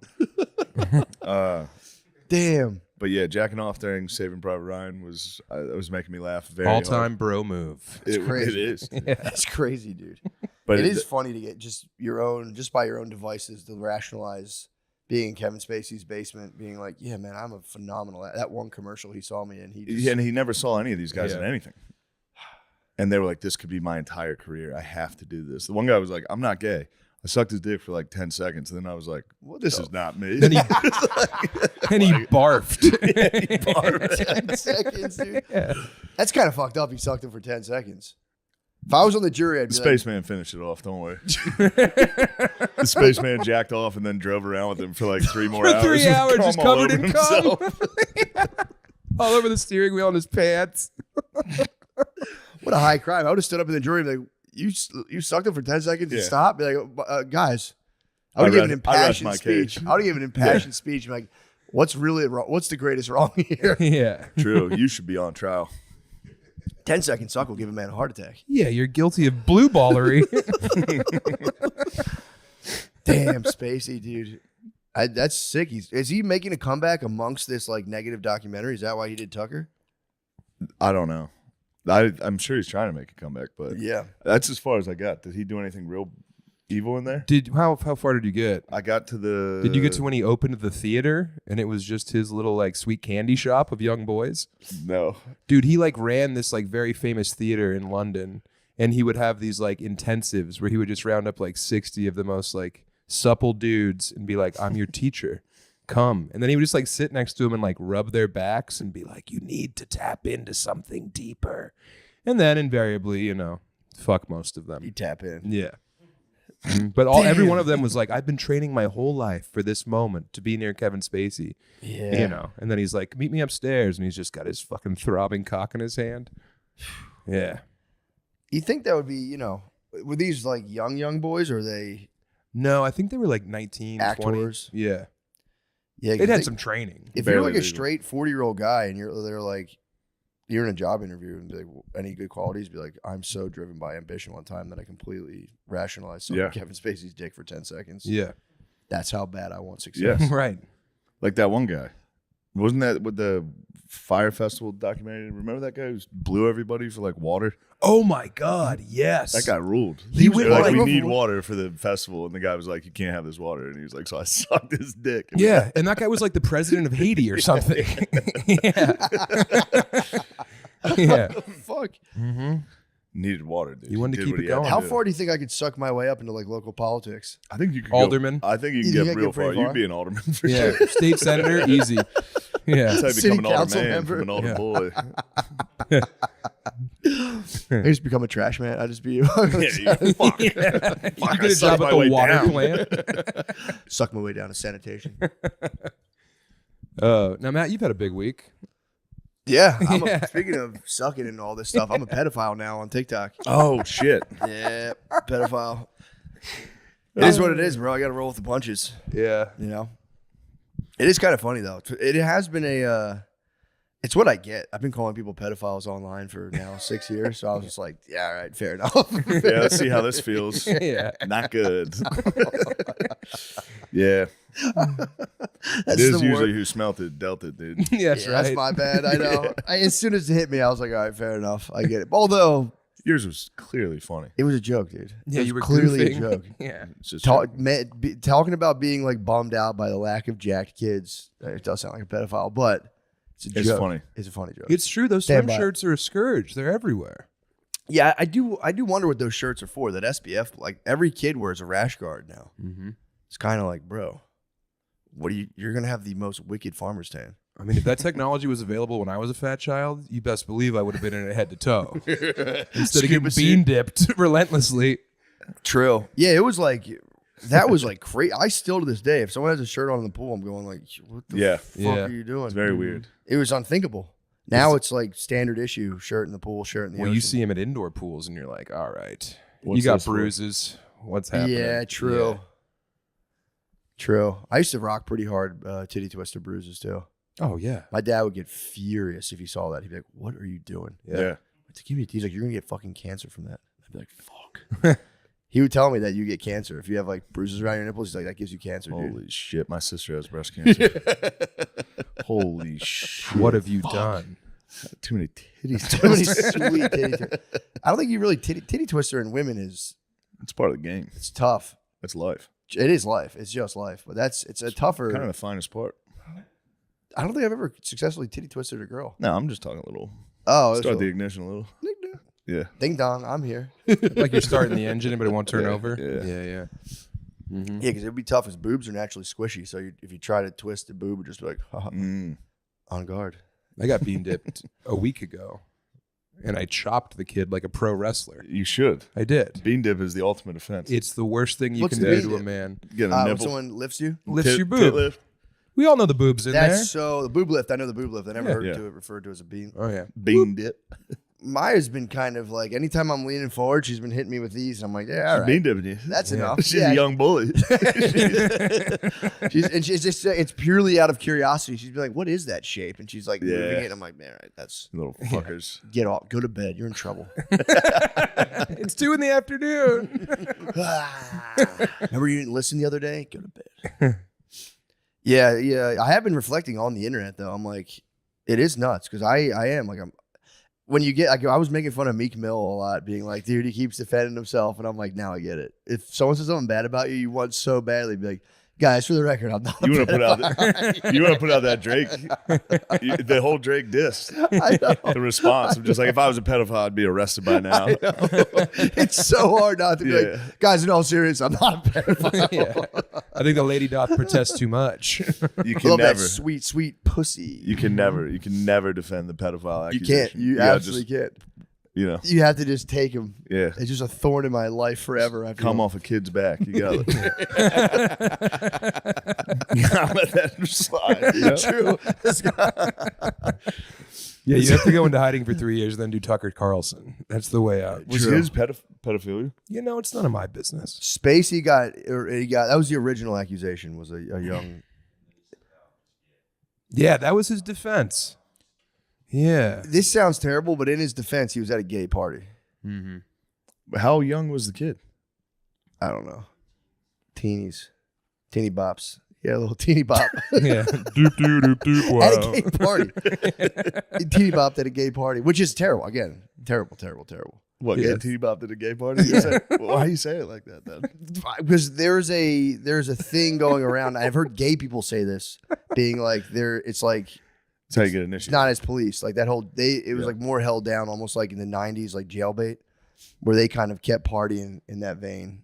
That's what I've heard from a gay guy online, or maybe I just made it all up in my head. There was like a history of It like, was like Milo Yiannopoulos hit that. Yes, I Right, think he was yes. talking about that. Like, bro, it's kind of part of being gay is like. What is it, Sean? What have you discovered? In 2017, actor Anthony Rapp accused Spacey of making sexual advances toward him, and Rapp was 14 years old. Anthony Rapp, what was he in? I don't know. Nothing, All 'cause he the didn't money suck in the Spacey. world. All the money in the world. He's in Star Trek? I guess. Damn. Star Trek. That'd be crazy Sick. being in like the mothership, knowing Spacey's on your ass, just be like, yes, fuck. Yeah, beat me up, dude. Get me the fuck out of here. send me into space. The spaceman. Yeah.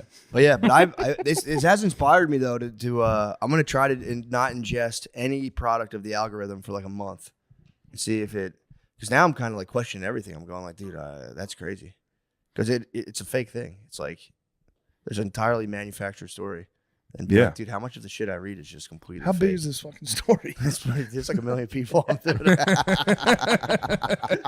about 1 million people on TikTok and think Yeah. I'm a pedophile. Really? I think so. It was a tectonic shift. Yeah, it was a lot. I don't have TikTok on my phone, so I don't know how to get onto it and look at it. So I have no idea what's going on. My cousin, You tweeted about it. I You did. said I'm a pedophile on TikTok now. Now every little kid at the beach wears a fucking sun protective shirt. It's like, let me see your pecs. She's crying. What? They all wear fucking shirts now. They all wear fucking shirts now. Every little kid at the beach wears a fucking sun protective. The video you shared is a lady crying, going, "What?" No, it is very funny. You were just goofing, dude. I was having a good old time. It's funny. I went on one cool podcast by myself. I'm a pedophile. You went rogue. I got one shot. You need handlers. God damn it. Son of a bitch. I will say it does make the community pool very weird when I'm swimming. I mean, obviously nobody's Oh no! Someone's like, "You're the guy from TikTok." Yeah. Oh shit! I mean, just what I do to lay low there in the community pool, I just keep a snorkel on and I just float. Some Texas dad's gonna punch you in the mouth, dude. Get the fuck out of here! He's gonna jack up my goggles. But no, that was funny. It is funny. That was a good time. That's nothing. You'll be all right. No, it really isn't anything. It was just it's just funny how it does set the wheel spinning. A lot of views though. Yeah. Dude, a lot of that people was talking that about was it. one video. Yeah. Fuck. I don't have TikTok. I might download it so I can comment on all these. Like I know him. He's a He's a pedo. fucking pedo. He's a sure pedo. Yeah, though that's the thing that for real spun me out. And obviously, it sounds like it's like just all pure self-interest, but nothing gets your attention more than your image being manipulated to being a pedophile. Yeah, you don't want Yeah. your face in the word pedophile. on the Yeah, same but you for screen. real, it's like holy shit, man. I'm gonna try to like take 2 months. This is crazy, but again, I've been the spearhead of many false claims myself. Tom Hanks, I'd like to apologize for calling you a pedophile. Yeah, Tom Hanks. We obviously apologize. Obviously, Jersey Drake. We obviously apologize. We're sorry. Who else? Hillary Clinton. We're not sorry, baby. Nah, you definitely took boys from Haiti, dude. You took little kids from Haiti. Gardini, I have no idea. Gardini. no apology. No apology to you. We know what you did. God motherfucking damn. How was that pitch, bro? So I scared. heard you smoked it. I did pretty good. Strike. I heard you basically threw a strike. Close to a strike. Painted the corner. They would have From the swung at it for Bryce, sure. Bryce framed it for me nicely. Really? Yeah. Did you train at all? I went to Texas's baseball field last week. Shout out Ace, went with our boy, That's awesome. and His name's Ace for real. yeah, Beast. and he's a pitcher there at Texas. So I was like, I need to be able to throw from the mound. I have no idea what this is like. And he hooked you up. And he was like, yeah, come to the field. He's like, So I I can went. see a good picture, and you just kissed you in the locker room. Yeah. Right when I got there, I was like, where is everybody? And he's like, it's just you and me. And he kissed me. People come and go from this practice all the I time. sucked his dick for 10 seconds. And I sucked his dick. Nah. That's hetero, bro. That's hetero. You're If going to you- ruin him, dude. His boys are going to watch No, this. you're not, I'm just kidding. We're talking about Kevin Spacey before. I'm saying that's hetero. That's a new rule. If you pop off the pipe in 10 seconds, hetero. Passed. Like, you know what? This is not for me. That is, yeah. like Sucking if a a guy's food- dick and being like, what the fuck? Yeah. What am I doing? Straight. But I got on the mound, threw a couple. They were good. I was like, oh, thank God. I thought I had a full girl arm. And then You're lefty too, bro. lefty. Dude, you see how I'm fucking. What's up, Yeah. Buck? If you throw it hard, it's very hard to throw a strike. Yeah. I tried that, and every time it went Dirt. a mile over the head. Oh, No, you throw high. Sail it, yeah. Because you're also elevated on that mound. Yeah. So there's a whole trajectory. It's not that situation. high. Everybody talks about that. Mound wasn't that. But when you get out, when I You got have a out lot there. of mound talks. What's that? You talk about mounds a lot. No, a lot of people say that. They're like, you forget how high that mound is. It's not. Yeah. Like you just did. Yeah. That's what I'm talking about. Well, I was trying to. I know you contribute. were, but I'm saying that's an example of something that somebody who's never been on the mound would say. Yeah, but I am mound shaped. What about standing on a plate? You could have on the stood on mound? my belly and thrown the pitch, and it would have been fine. Uh, That would have been a show. would have been a big show. Did you have foot on plate from the pitch? Yeah. Did you have to have your foot on the plate when you start the pitch? Yes. Okay. But I got there, and everyone was like, you got to throw from the mound or you're a pussy. And then as soon as I walked in, the lady was like, you're not allowed to throw from the mound. Throw from in front of it. What? And I was like, starting to have a panic. I was like, I have to. Dude, I'm going to get called gay. You have by to ignore this lady, yeah. 100 dudes on the internet are going to call me a pussy for this. So the lady at the Phillies game said you can't stand Yeah, on she that? was like, you can't go on the mound. Bro. And I was like, I'm going to go. I have to go. And she was like, look, Don't. you're going to be the only one out there. No one's going to stop you. Go ahead. Oh, I was that's thank awesome. you. And then you get out there. But then when fucking Bryce Harper, first off, I forgot it was him that was doing it. That's kind of It crazy. was Yeah. very scary. Yeah. Like when he walked out, I was like, oh, there he is. He's But like the he- biggest star on the Phillies. Yeah. Yeah. He's Damn. when they get into the catcher's position while you're up there, you're like, holy shit. It's so far away and so small. I was like, I'm definitely going to miss this. My God. Yeah. And I was thinking about it the entire time. Yeah. Like while I was throwing, I was like, don't fuck this up. Don't fuck it up. You're releasing it. Oh, no. Oh, my You know what I mean? You God. would hope that you would like. How slow did that ball in your mind travel to his I glove? couldn't, no, it went fast. In Blacked my out. mind, I was like, whoa, I drilled it. Yeah. Did he put the glove off? Like, God Yeah. Uh, Tommy John after that. But I got up on the mound and then they kept announcing other people and I just had to stand there for like a minute. And I was like looking at Bryce Harper like, dude, when do I fucking go? When do I go? And he was like, relax. That's Relax. so fucking funny. Yeah. It was very neat and I was very happy to do it, but I was dreading it all day. Yeah, It dude. was That's so scary terrifying. all day. That's terrifying. And Yeah. what's at stake is like, My entire man. oh, God, yeah. dude. Everything. Yeah.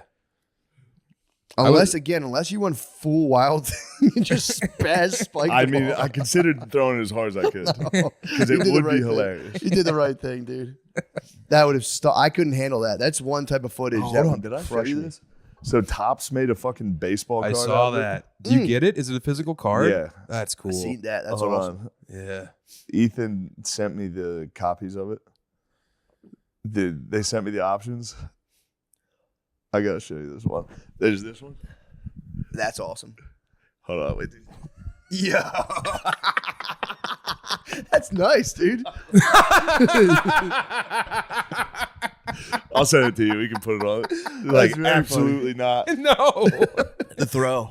They should have gave you fat ball. hip They should have gave hanging you out of the ball in side. hand though. Right after the release is nice. You can see how hard I'm trying Yeah. to throw a 45-mile-an-hour pitch.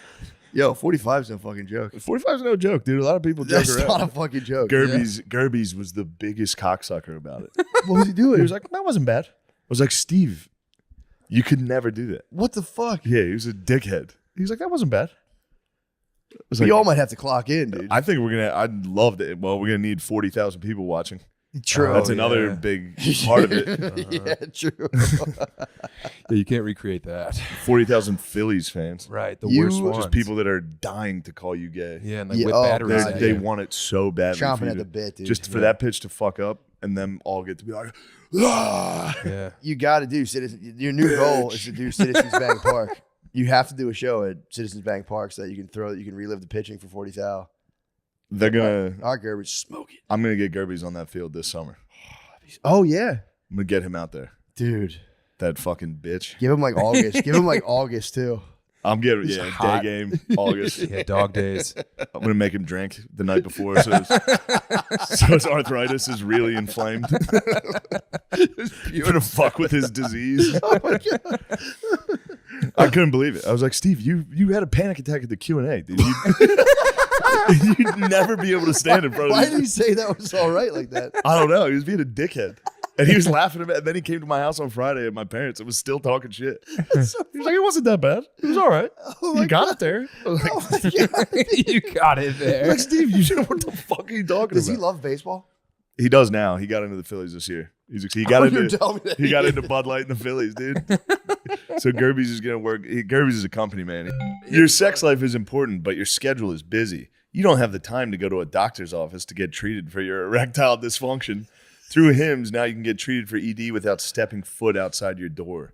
You flaccid freak. You don't even have to leave the house. Hims is changing men's healthcare by providing access to affordable sexual health treatments. Is this one of the ads, or did somebody else send me this? This is from you, right? Yeah. All right.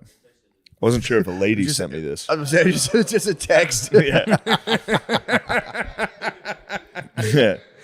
Hims is changing men's healthcare by providing access to affordable sex health treatments from the comfort of your couch. Hims provides access to doctor-trusted ED treatment options such as chewable hard mints. Oh, brand name treatments like Viagra or generic alternatives for up to 95% cheaper. That's nice. Hell yeah. The process is simple and 100% online. No uncomfortable doctor's visits. Answer a series of questions on their site, and a medical provider will determine the right treatment option. If prescribed, your medication ships to you for free. No insurance is needed. If ED is getting you down, it's time you join the hundreds of thousands of trusted Hims subscribers and get treated. The hard legion. The rock hard guys. So important. Your boner's so important for your health. So important. Mental and physical health. Yep. Start your free online visit today at hims.com/drenched. That's HIMS.com/drenched for your personalized ED treatment options. Hims.com/drenched. Hard mints are chewable compounded products which are not approved by or verified for safety or effectiveness by the FDA. Prescriptions require online consultation and a healthcare provider who will determine if appropriate. Restrictions apply. See website for details and important safety information. Subscription required. Price varies based on product and subscription plan. Amen. Now it's time for all of us to get boners. Prize Picks is America's #1 fantasy sports app with more than 5 million members. It is the most fun and exciting way to get in on the action while you watch your favorite sports and players. You just pick more or less on two or more player stats for a shot to win up to 100 times your cash. Testing my skills on Prize Picks this playoff basketball season is the most simple way to get in on the action. You just select 2 or more players, pick more or less on their projected stats, and submit your lineup. Prize Picks offers injury insurance so that your lineups stay in play even if one of your players gets injured in this basketball season. If you have a player who exits the game in the first half and does not return in the second, Prize Picks will have your back and not count that as a loss. That's nice. Unbelievable. It's my favorite way to get in on the action. That's how I get in on the action. I I'm in love that it. action all the time. I love getting in on it's the good action. action. 100 times. More. 100 times my cash. Yes. Download the app today and use code DRENCHED for a first deposit match up to $100. Again, download the Prize Picks app and use code DRENCHED for a first deposit match up to $100. Pick more, pick less. It's that easy. Who do you think's going to win the NBA playoffs? It's looking like the Boston Celtics. I've heard that as well. It's looking like the Boston Celtics. I'm hoping for the Mavs. The Mavs are the cooler team, obviously. Kyrie, Yeah. Luka. Yeah. Luka's at 30.5 this next game. When is it? Tonight. It's too late for our listeners. But I would have said, just for the listeners, I would have said more. Oh, yeah, a little Yeah. more. More. Luka more than 30. Luka Yeah. more than 30, but it's not just, is it just points there? Oh, okay. Are there What's Kyrie combos at available? 18? It's actually, Wow. What a great not a bad website. Yeah, I think Kyrie at 18. I would guess, I'll go more. Luka will drop 30. I'm calling 34 right now. 23. Oi. I'd You're say saying Mo. more there, too. Yeah, Mo. Well, all right. If I were doing that, I'd say more on Kyrie, less on Luka. But I'm still think Luka's dropping 30. I'm going more. All right. There you go. Thank you. That's fine. Oh, wait. Here, let's plug those shows, too.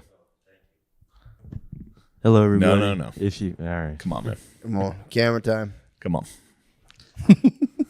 Hello, everybody. If you're free, Tuesday, June 4th, a week from today, me, Lemaire, and Nate are doing Optimum Noctis at the Creek in the Cave. please come to that if you can. 8 p.m. June 4th, and then I'll be in Raleigh on June 6th, Thursday. Please come to that, and I'll be in the Midwest, Batavia, St. Louis, All right. Indianapolis. You got a website? Columbus. You got a website where they can find your dates? Please, thank you. Please go on my Instagram, Sean Gardini. Thank you. That's a nice plug. That's a long ass fucking plug. I'm sorry. You want to see how a pro does it? Yeah. Watch Wide World on Sam Talent's YouTube. Listen to Chubby Behemoth. Winnipeg, Lafayette, San Francisco, Batavia, Pittsburgh, samtalent.com for tickets. Batavia's getting a lot of shout outs today. Yeah. Watch Tires. Yes, watch it again, dude. Tires. Watch it again. God. So we can stay in the top 10. Yes, please. And ShanehamGillis.com for tickets. MattMcCusker.com/dates. Houston is the next one. Please go. Bye. Thank you. Please come to Winnipeg. I like who just did a special amongst like a crowd of psychiatrists. Colin Quinn. Yeah. CQ. That's a He's wild the man. move. He is. The shit he does is pretty tight. He doesn't Yeah. get enough love True. in the grand doesn't. scheme. But that show he did was Tough Crowd was like Tough Crowd was huge. the best. It was awesome. Yeah. It was like instead of Bill Maher was doing his thing and he was just doing a bro down on HBO, which was like pretty tight. Yeah. Well, you guys kind of did that same thing, though, where you platformed your dumb friends and let them, compete for your affection. Spout their opinions. Yeah, exactly. Lemaire, do you have any good thoughts lately? You usually have the worst opinions. What? Oh, yeah. He said he could throw 70 miles an hour yesterday. What? 70, bro. Dude, give me a month. That's I think always it- the argument. Give me a month. You're going to put Yeah. 8 hours a Give me day a into week, learning I'll to do do What's the 70. fastest you ever clocked in at? I don't know, dude. Never once. Never clocked once. 70's crazy. Yeah. 70 to a catcher. Not just fucking throwing it as hard as you can. To I nothing. don't even think that. I think No, he didn't. your Uncle I have a Rico. theory. Fence, dude. I was with Lemaire all weekend. I have a theory that Lemaire learned to read from anime subtitles. I was watching him watch anime. I was like, this is definitely how he learned to read. I bet. I think so. Lemaire, there's no way you got good grades in school. I was like a B student, I could see you B actually. guy. That was in the Detroit public school systems? No, Pennsylvania. Yes. But for a That's guy a good without one. a lot of friends, that's bad. What do you It's not mean? like you had any I had distractions. some bros, dude. I had bros. You weren't busy getting laid or anything.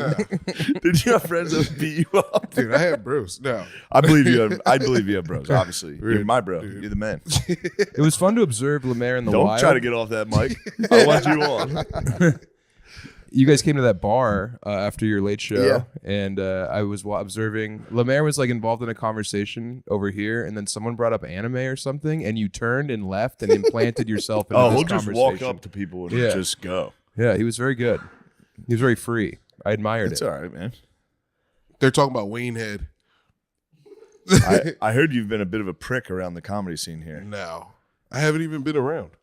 I heard you've been a little cocky. No. Oh, dude, you should have seen the pops he was getting in Denver too. Yeah. It was, dude. The host would be like, "What do you want me to?" joking, dude. No.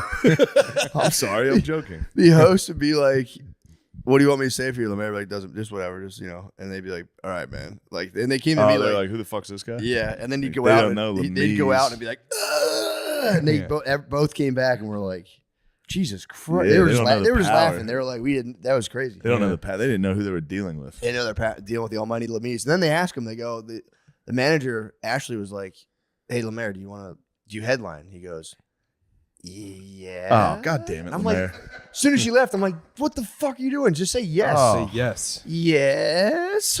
I'm like, what the I fuck are don't you know. doing? I couldn't, I didn't, I could headline. I just, I You don't could know. headline there. Yeah. You totally yeah. could. Yeah. Anyone could. You're gonna kill there. Yeah, Yeah. man. I was just so, as soon as she left, I That was would like, dude, suck ass to bomb there. I've seen it happen. You've seen people I've bomb seen there. people bomb horrendously. There's a guy named John Heffron who's a You comic. gonna name him? Well, I'm just saying he's a good comic, and I've hosted for him over Yeah. my career. He would come, I'd host and feature, and then he was going through a divorce. And I saw him right before he went on stage, slapping himself in the face in the mirror and saying, "You gotta be funny because it's all you got." And then he went out there and ate it horrendously. Yeah, and like before no. the show, he was like, "Yeah, I got all these bits about being married, but I can't do them no, anymore." you got to keep doing them, Oh, brother. Shit, you gotta Keep doing them. Yeah. Yes, those are yours, dude. You earned them. Right. And I'm saying his name because he is a good comic, but it was fun to see, you know. Yeah, that's hilarious. Yeah, it was tough. It's good to hear your internal monologue. You worked for those, Those brother. are yours, dude. Don't let You her can't take take everything in the divorce. No, dude. You'd have to keep an absolute You get moratorium. to keep the jokes. So I own a Kia Cedo. No. Just being up there like, my dog does. Her, That would be crazy. her dog. Because if I was like going through a divorce, talking about being married, I'd have a psychic break on For sure. stage. I would just or a psychotic break. 'Cause even like, I tell a joke about having kids that are 2 and 4, just because like Chloe's turning 2 this week, so I just been like, rather than being like 1 and 4, and I'm I like bet you on 2 stage. and Like, 4. she's actually not 2 yet. Dude, in my head, I'm going like, fuck, dude, she's not 2. Fuck. It fucking makes me feel crazy. Yeah. I also been having for the last show, I experimented. Like, can I start smoking a little bit of weed before shows now? I It's an experimented experiment. with the very last show, and I was fine. It's an It was experiment. just an experiment. But dude, I had this thing where I deal with a terrible internal monologue the whole time I do stand up. Yeah. But then I had like a visualized teleprompter of all the words I was about to say as I was doing that last show, and I was like, please make this stop. dude. Oh, no. It was killing me. It turned out to be fine, but it was like, I was like, well, that was an interesting the experiment. finding. It's just The wanna see- findings, the discoveries from the. I want to see if Terrence Howard was right, so I got high before my show. Oh, no. Dude, the Philadelphia diaspora in Denver this weekend when Matt was there and the Phillies were in town. It was like Oh, fucking hell Mardi yeah. Is Gras, that what I dude. kept seeing? I kept seeing Phillies Yeah, the gear. Phillies Yeah. were, yeah. Nice. Yeah, You guys it's are losing a series to the Rockies. which has never been The done. fuck? Yeah. Dude, the worst I'll say team. I also performed physically at altitude. That is no easy task. No. I worked out and I thought I was for real having like a cardiac event. Yeah. I was like, why is my heart rate not going? And it was just at like a steady 135. And I was like, it's not going back down. I was like, fuck. And then I realized I was up in the air and I said, holy shit, these guys aren't kidding around about this. Yeah. Yeah, man, Hey, you Frill. gotta come train with the big dogs. I'm telling you. I felt superhuman. I worked out today and I was like, bro, this is crazy. Yeah. The Olympic get- Training Center in Colorado Springs is pumped out a lot. I might start wearing the mask just so I'm ready. Did you ever Like see the Bane? Yeah, the oxygen, Yeah. the oxygen jet. Man, I need to be ready for it in case I have to compete in Colorado. I get it. He's got to compete in Colorado. Yeah. He's got to bench press 60-pound dumbbells again twice in Colorado. I need to stay ready. That like for real fucked me up. I was like, what an advantage. It'll fuck me up on stage in Denver. Yeah, dude. You get dry mouth. And the drinks, dude. Yeah. Yeah, you get dry. My nose was itchy. So the whole time, one of the shows, I was like, That is a terrible also thing. farted on stage. Finally, we You talked did it. about Nice. farting on stage. Yeah. You Finally just did it on the let Late out Show. a dog fart, like a quiet, seeped out while you were talking. Yes. Did you say anything? No. Well, But I I'm kept trying to smell it. I was like, I wanted to see if it smelled. Well, I told Matt on Thursday in Fort Collins, I was in the room and it's a small room and it's like 200 people, but it's packed. And I farted on stage. And then I was like, oh, fucking reeks. And then I was like asking the front row, like, you guys smell that? What the fuck is that? And then there was a big fat guy and I was like, it was you for sure. Look at you. You just did that. That's evil. Yeah, it was You're terrible. evil, bro. He was so wearing my evil, dude. t-shirt and everything. I was like, so God, this evil. guy fucking Fuck farted. you. That's treason. That goes Genius, against though. big guy code. I know. Bro. Evil genius, though. That is evil genius. To get ahead of it, propagandize The fats- fart, the and be fats- like, it was you. The fats are so quick to turn on each other, dude. Well, it was like so that. quick. It was like Crabs a in a sewer bucket, my pipe pal. burst. It smelled so bad. How bad was the fart? Was it like it stunk that It bad? was really bad. Yeah, it was one of the worst things to ever leave my body. You should have slipped 100 in his hand and be like, brother, sorry about that. After the show, yeah. I let. He was with his girlfriend. I was like, does he fart all the time like She this? was like, yeah. She was like, yeah, of Of course he does. Look Yeah. at him. Yeah. Oh my God, that's so sick. That's evil, dude. Yeah. It is, I will say, the quickness of getting ahead of your own fart and be like, the fuck is that? It's so Ew. funny, dude. God damn, dude, it was definitely you. Yeah. Well, I could have owned Did it. you like almost, did he like ever cop to it, or was he like, it wasn't me, it wasn't, or was he just laughing? No, he was loving it. I told you that one before, right? What? I've copped to farts. Really? Yeah, it's a big guy. You get blamed for the fart So you're just immediately. like, fuck it. We were at a girl's So you've house. green miled out. You've been Yeah, just I'm taking it. Your mouse dies because you farted so bad. We were at a girl's house in high school. Ooh. We were in her basement, and Stakes couldn't be higher. a dog took a shit in the other. You got blamed for The dog took a shit, and someone was like, what the fuck is that smell? Did you fart? And I was like, yeah, I did fart. Oh, yeah, I had farted. I had farted during the time in the basement. So I was like, yeah, I farted, but that's not me. It smells like dog shit. And they were like, ew, Shane. And I was like, that dog took a shit. They found the. When'd you find the They pile? found that it was somebody went to get a beer in the back room. So you and were there was a pile exonerated. of shit in there, and I was like, Oh my god! you fucking assholes! Maybe admit in front of all these hot girls I farted. That's terrible. And then just to be like, It wasn't even like a I farted. It was like a full interrogation. They're like, I know you farted. I was like, I swear to fucking God, I didn't fart. I might have farted earlier. You got trapped in my jeans. but thinking you were responsible for a dog shit. Dog shit. I knew it wasn't smells me all along, crazy. dude. I knew it wasn't me all along. I knew the dog shit smell. Okay, yeah, that's what I'm I saying. knew it It's- wasn't me. I was like, that smells like dog shit. Yeah, And they're like, did you fucking fart? dastardly. Bro. Yes, I farted. And then you were exonerated. we though. all That's good. fart. Kind of, but, Yeah, but then dude- all the girls knew I was down there farting. Yeah. So was every guy. What's though. that, a hunch? Since we last talked, I had a nightmare gig. I did the. Did we talk last time? I did the Texas show. No. What happened? I did the Texas. Oh, you did it. You the hosted. the NIL fund, or like it was like it was a fundraiser. Yeah, it was like for a gala Texas. kind of thing. Yeah. Dude, I had to go on the field, like a concert, like a stadium size, or like Holy a shit. concert stage. Like a halftime show. Yes, at the 50-yard line.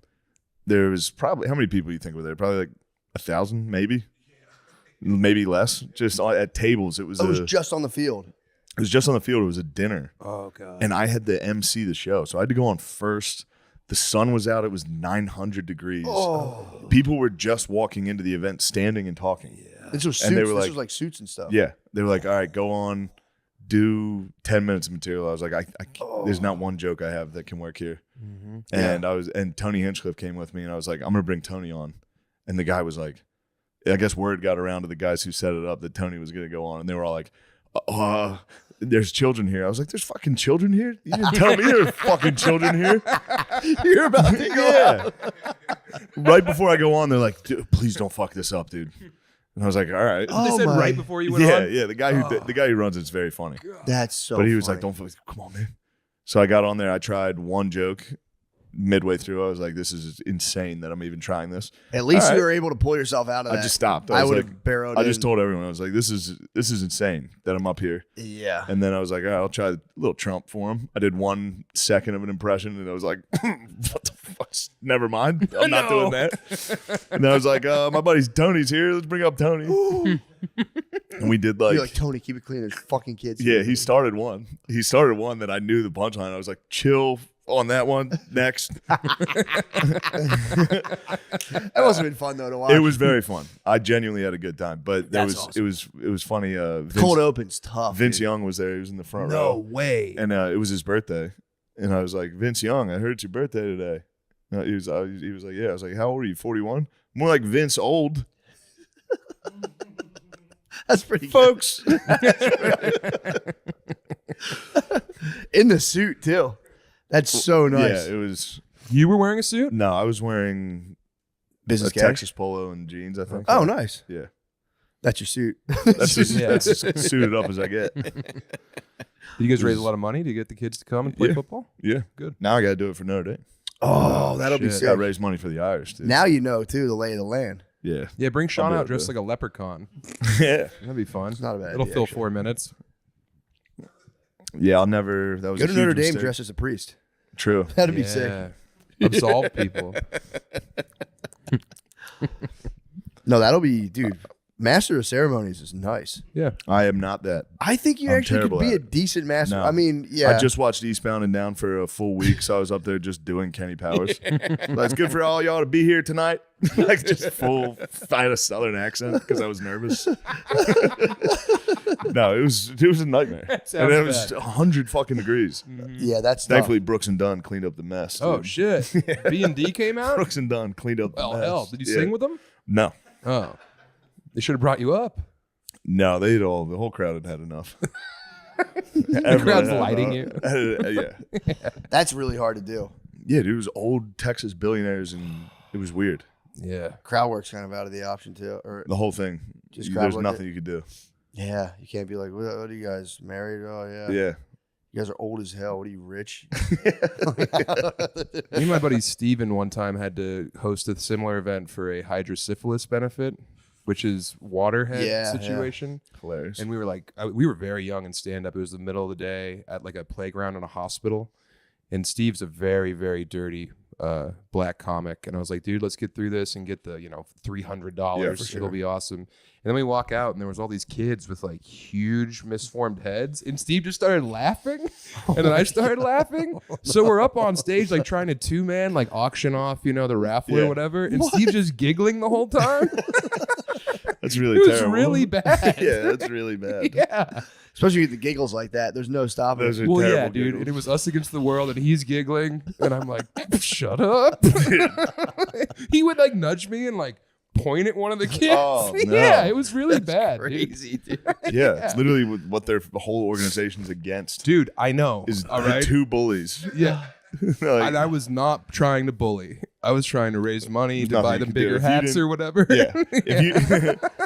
If you didn't know that was coming, if you walked onto stage Yeah. and saw a whole room of that, it's- Yeah. It's Mars Attacks. It was Mars Attacks. And they laughed. They laughed at your jokes. it was so bad. I That's mean, a you're tough right. one. It's a horrible thing, but I could see just being young, get caught Being off caught guard. off guard by that is. It would fucking. I crush would. me. Oh. Yeah. Yeah, and I that'd was be like really hard. 24 years old. I Yeah. had like 8 minutes that was good. I couldn't say any of it up there. How'd it go? How'd the gig go overall? Did you guys It was settle good in? because we figured out a bit where Steve would talk and I would get behind him and do funny faces, and then he would turn around and I would freeze, and that worked with the kids. That's awesome. And then it just devolved into me slipping on like fake things. Like there was like a napkin on the ground, and I was like, "Let me get that," and I went and like tried to pick it up and slipped and fell You down. guys did physical There you go. slapstick. We had to do something. yeah. Slapstick's nice. The little Yeah. Yeah. Uh-huh. stooge Yeah. action. That's better than what me and Tony did. Yeah. I told We you I just got up there sang and said, before. "This sucks. This sucks. Sorry, I shouldn't be up here." Yeah. I had to sing for a bunch of old Jewish ladies one time. I remember that. The Yeah. middle of the set, they were just like, I was doing stand up at a podium in the back room of a diner, and I was like, "You guys really dislike this. What else do you guys want? Like, sing a song." I was like, "You got it, babe." "Yeah." What'd you sing? Like L is for the way you look at me. awesome. Yeah. Yeah. Pretty tight. I would have gone with Fly Me to the Moon. Yeah. Yeah, that was. I felt pretty good. I left and I was like, oh, that wasn't that bad. You're a showman. yeah, Yeah, that might yeah. be the Greatest Showman. Song and dance man. Yeah. I should have done Modern that day song. Spacey. Did you ever see The Greatest Showman, the movie? Yeah. When the sharpest words want to cut me down. You know what I'm talking about? No, I don't. You should like watch it. You would No, cry. I don't The like Greatest it. Showman. I would- will not cry. The bearded lady would make you cry, dude. No. She would. It's like looking in a mirror. Bearded lady. That baseball, bro. That's I about the- know. Yeah. I'll be the fence. You be Lemaire. Yeah. Lemaire, you think you can put it through the fence? Yeah, I think I can. The Mees, I brother. do think I can. No. The Mees, that ball's going to hit the Hey, fence with a unsatisfying Yeah, thud. you've been wrong about everything you've said you It's could gonna do. explode Every the single fence, time. dude. We still got to play one-on-one b-ball. I heard you were talking smack that you could beat me in b-ball. I think I can beat you, dude. Lemaire, you are, it's crazy. I would go right at one step. I'd be by you to the basket.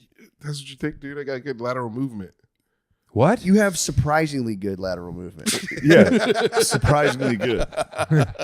Not good. Yeah. Not like it's holy shit. I didn't think you could move. Yeah. It's not like, wait, where'd Lemaire go? Yeah. You don't have anomalous movement. I got enough to be defensive. You seem defensive right Bro. Z's in the knees right now. now. We haven't played any real basketball in that pool yet, and I got to say that I'm a Sam, bit I bummed. told you, I don't want that. You and I are both hyper competitive, but we would have a nice time, and then after the game, we would shake hands and say, No, "Good we game." wouldn't. Yes, Whoever we would. lost would be a giant pussy about it. No, You lost pig and you haven't got it out of your head. it did take me about 10 minutes to get over that, but we still had a nice time. What was the score? Letter score? I was up. He was up PI to on nothing. him. Yeah, Got the PIG Mhm. and the prove it. That's Not right. a big deal. Yeah. The unnecessary prove it. You're Brother. like, you don't have to. I was like, I'm gonna prove You it. did the Yeah. ball never lies. Yeah. Mm-hmm. Yeah, I mean, you're a hyper competitive guy. So am I. It's fun to get in there. I mean, we're just gonna fight. Yeah, that'll feel good. All right. Yeah. I don't think it's gonna feel good. If you guys start fighting, America just beam the fence with a baseball. Like hitting a pot. You And boys. one day your neighbors look down into your house and see you It's two guys guys quarreling. fighting. And the When mayor's they're like, throwing a "Dud." 60-mile-an-hour pitch, I'm floating face down in the pool. it's not gonna be good. Fuck, it would be like, what was that movie? I can't, Gummy or Gummo or Gummo, yeah. Gummo. Your neighbor looks down. It's just a scene from Gummo. Yeah. That movie was in Belly. Yeah. That was the a movie in Belly. DMX was watching on his projector in Belly. Was Gummo. Oh wow. Did you ever watch Gummo? With the kids, the weird ass kids. Yeah, dude. That No, I movie's never saw it. Fucked up. You should watch that. It's haunting. It's terrifying, dude. Yeah. Why? What happened? To it? You gotta see it. I don't want to. What happened? Just tell me. I'm never gonna watch It's it. bleak, stylized white trash. It's in like Xenia, Ohio. Yeah. The Rust Belt. Everything's gone. It's just these kids like eating spaghetti in a bathtub and trying to have fun. I think at one point they like someone pays to have. He has like a disabled sister, and he like lets the guy have sex with his disabled sister for money. They're like selling cats to like a restaurant, I believe. I don't know what- Exactly. I don't know what kind of restaurant, but they do sell cats to a restaurant. Yeah. Forget what kind. And then they Could be any. the Italian. Olive Garden. I think it was the Olive Garden. Italian. Yeah. It was Fazoli's. The movie's it's a cool movie to watch, but it's fucked. You watch it and you're like, Jesus Christ. Yeah. Yeah, That's Harmony. Was that Korine. Harmony Korine? Mm-hmm. What's his ass up to? It's all in heat vision. He's made a thermal vision. Yes, Classic. I mean a thermal vision space saga. Yeah, it's Sounds like this guy is making shit for dickheads to watch. a little bit. Yeah, he did Spring Breakers. Oh, okay. Never Yeah, mind. Yes. And he also wrote Kids, Okay. and I thought Kids was like a very important film to me. And then growing up. what was that one? Moondog or He did Julian Donkey Boy. Beach Bum? Is that McConaughey? Yeah, Yeah, that movie was sick. Beach as fuck. Bum ruled. Beach Bum was sick. It made me want to get drunk outside so bad. Yeah. Yeah. Heat Vision, Doesn't Heat take Vision much. sci-fi. Oh, the sun's out. Yeah. Heat Vision sci-fi could be a misstep. It was not good, but it's definitely like a piece of art. I saw it. It was That's what I not mean. good. Did you ever hear about the movie that no one will bankroll the Wachowski sisters to make? No. It's called Cobalt Neural 9. What is it? It's a sci-fi story that happens like hundreds of years after Earth, but it's also like tethered to like a story of two gay soldiers in Afghanistan. Whoa. Wait, what happens?